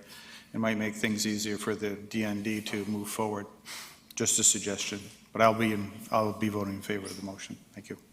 Councillor Thorpe. Thank you, Your Worship. I'm finding this a difficult one. I would like to be able to support the motion. I'm not sure that I can. With all due respect to Councillor Hemmens and the delegations, my friend Mr. Drope and the members of the Bastion Running Club, who I respect, I think we're inserting the city into an issue which is really not ours. And I would hope that the recreational users request a meeting with the DND and sit down and talk about their wishes and their concerns.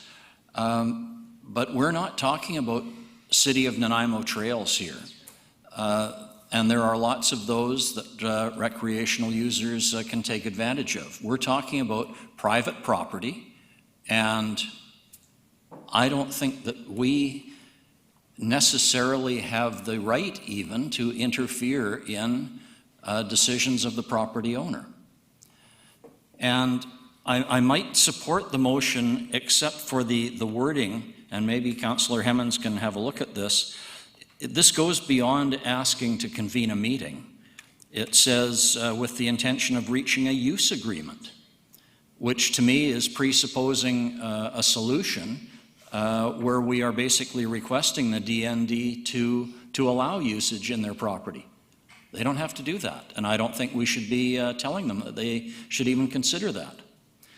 So I guess my preference would be that the recreational user groups themselves go to the DND, set up a meeting. By all means, I would support that. But for us to suggest that we encourage the DND to come to some agreement, I think is beyond our scope.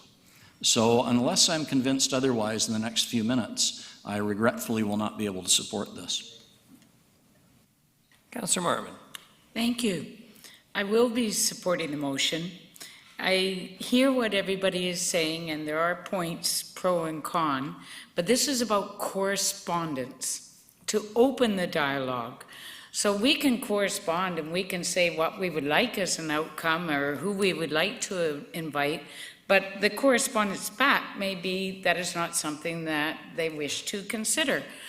But I do believe, even though it's other jurisdictions, and even though the trails may not be actually in the city of Nanaimo, They are adjacent to the city of Nanaimo.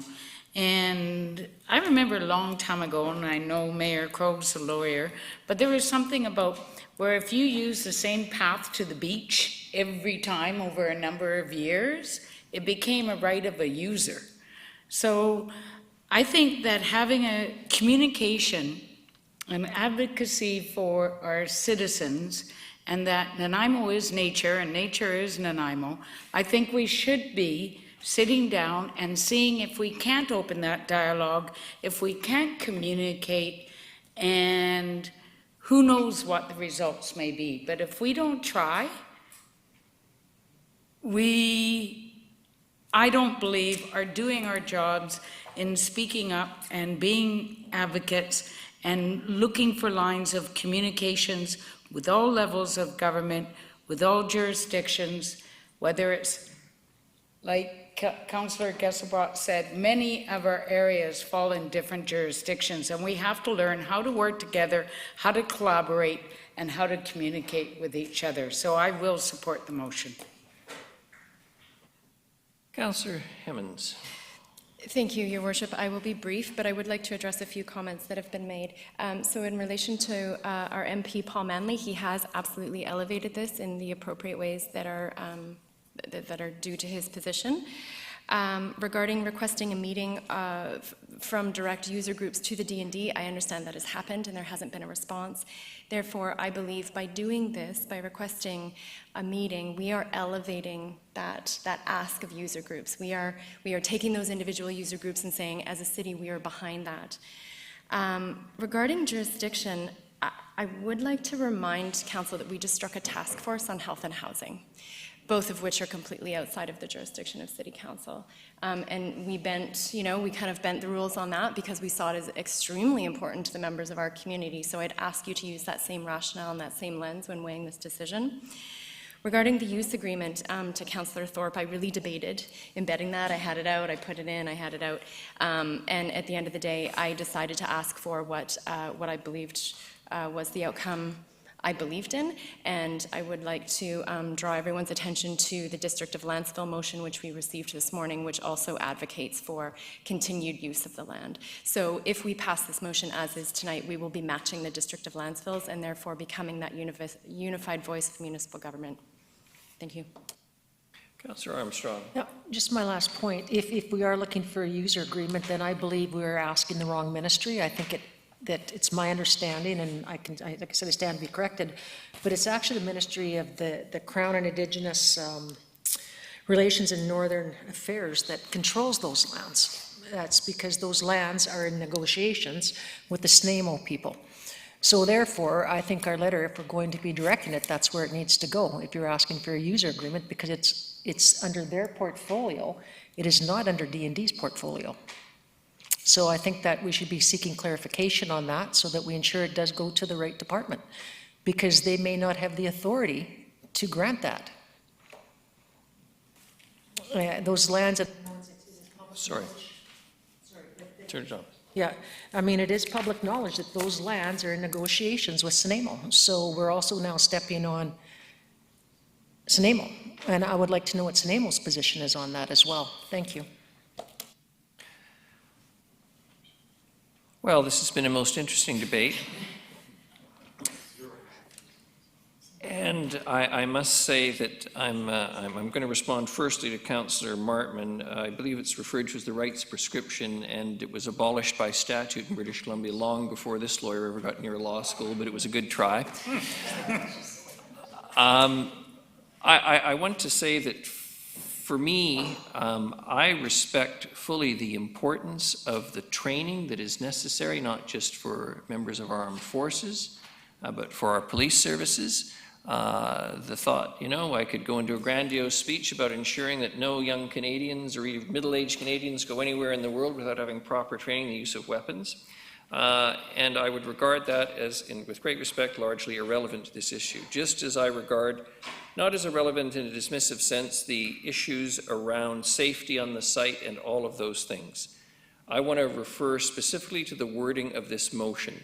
This motion reads, and I want to read it out again just so we're clear, motion that correspondence be sent from Mayor and Council to the Department of National Defence requesting they, not us, they convene a meeting with representatives of recreational user groups that have been using the Department of National Defence lands near Nanaimo with the intention of reaching a use agreement which works for all parties. That's all this motion is asking. We can gild this lily in many ways tonight around public safety, around the necessity of training and all of those things, but I'm just looking at this motion. Because frankly, from my political perspective, and I don't mean this to sound dismissive, this is essentially a political exercise. We have a number of people who live inside our community who have been quite candidly, either knowingly or unknowingly or innocently, as some of the delegations have pointed out, trespassing on these lands, which were set aside for a very specific legal, lawful, and necessary purpose for a country to maintain well-trained people in the use of firearms. But this motion is not about all of those other things. It is about simply requesting that the Department of National Defence, if it turns out we're wrong, well, we can look like fools. So be it. But it's a letter requesting that they meet and discuss, and that's all. From my perspective, I am not anxious to, nor will I support motions that may follow this that request that the city step in and enter into negotiations with the Department of National Defence over these lands. But I am always conscious of the fact that even old Churchill himself said it's better to jaw than to war.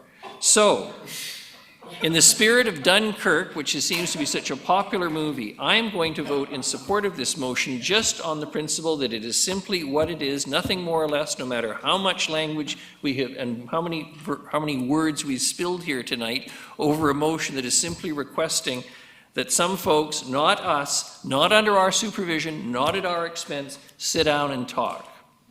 Is there anything anyone else wishes to say? Question. All those in favor of the motion? Contrary. Councillors Armstrong, Thorpe, and Turley. Thank you very much, everyone. Question period items?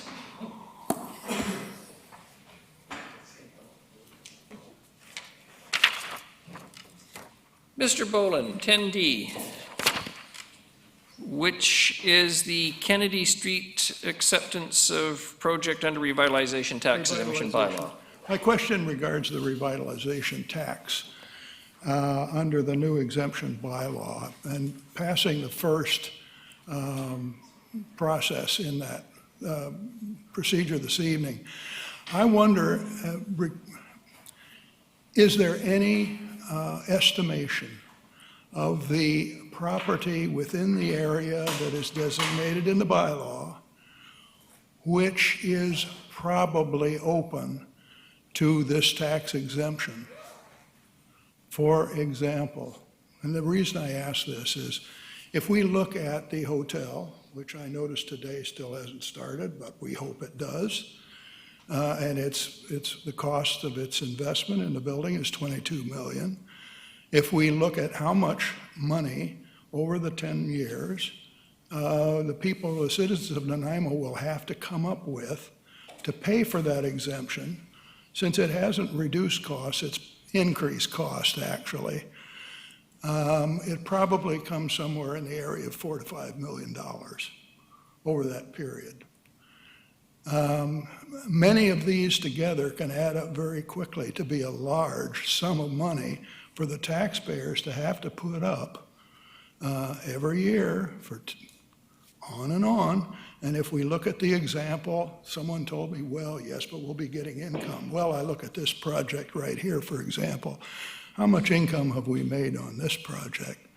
And I can't remember whether they got an exemption or not, but they certainly got a deal with all the rigmarole that went on with it. So I'm estimating that there could be a map within this area of all properties that are vacant and privately owned or government owned, and or are properties in which the improvements on the land are an insignificant portion of the value of the property, which makes them liable for redevelopment under this kind of a policy. my guess is that the amount that's available would be huge. And as far as I can see, there's no limit on the bylaw. Mr. Boland, it's sounding a lot more like a delegation than a question, and can we get to the question that we may be able to answer for you? Okay, my question is, has there been any estimate of the probable possible value or cost to the citizens of Nanaimo of this bylaw, of the implementation of this bylaw? I think what you're saying, if I'm not mistaken, is if we granted this to every property in Nanaimo, in theory, I suppose.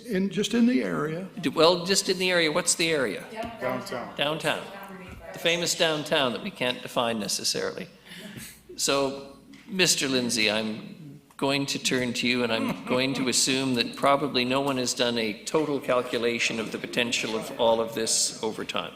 Your Worship, I certainly appreciate the question. I think it would be difficult to come up with an estimate because in the downtown, again, defined generally from the Millstone River in the north, Pine Street to the west as it comes around to the waterfront, hundreds of properties within there, and give you an estimate, we'd have to look at what's the potential build-out. Thank you, there's a map, potential build-out on every single property in there. So obviously, the impact of every single property went forward with some kind of redevelopment would be significant tax exemptions. On the flip side, it would represent a significant investment in the downtown and bring hundreds, if not thousands, of new residents downtown. What I would say is that the tax exemption program, the overall program, is open for council to review and consider, amend, alter, discontinue at any time. So a regular review of it would be appropriate. And if council thinks amendments to that program can come forward. Mr. Boland, I'm going to take your comments tonight as not just a question, but a warning or a suggestion to council that as we consider these, that we consider very importantly the cumulative effect and the potential drawdown on future revenues for the city. Is that a fair comment? That is a fair comment, and just the estimate that it is possible for you to be able to estimate what this probably is, and I think it should be done. Too often we are converting properties for resale, not for real development. I think this is the bylaw, I believe, demands real development, so that part at least is covered. But I think we are going to find, if we find a point when we can say to person B that we gave it to A, but we won't give it to you, we're going to have another kind of a problem arising. I appreciate your comments. I think we've attempted to answer your question as best as we can, which is what this is all about, question period. Thank you. Motion for adjournment, moved by Councillor Brown, seconded by Councillor Bonner. All those in favor? Opposed? Motion carries. Thank you very much, everyone.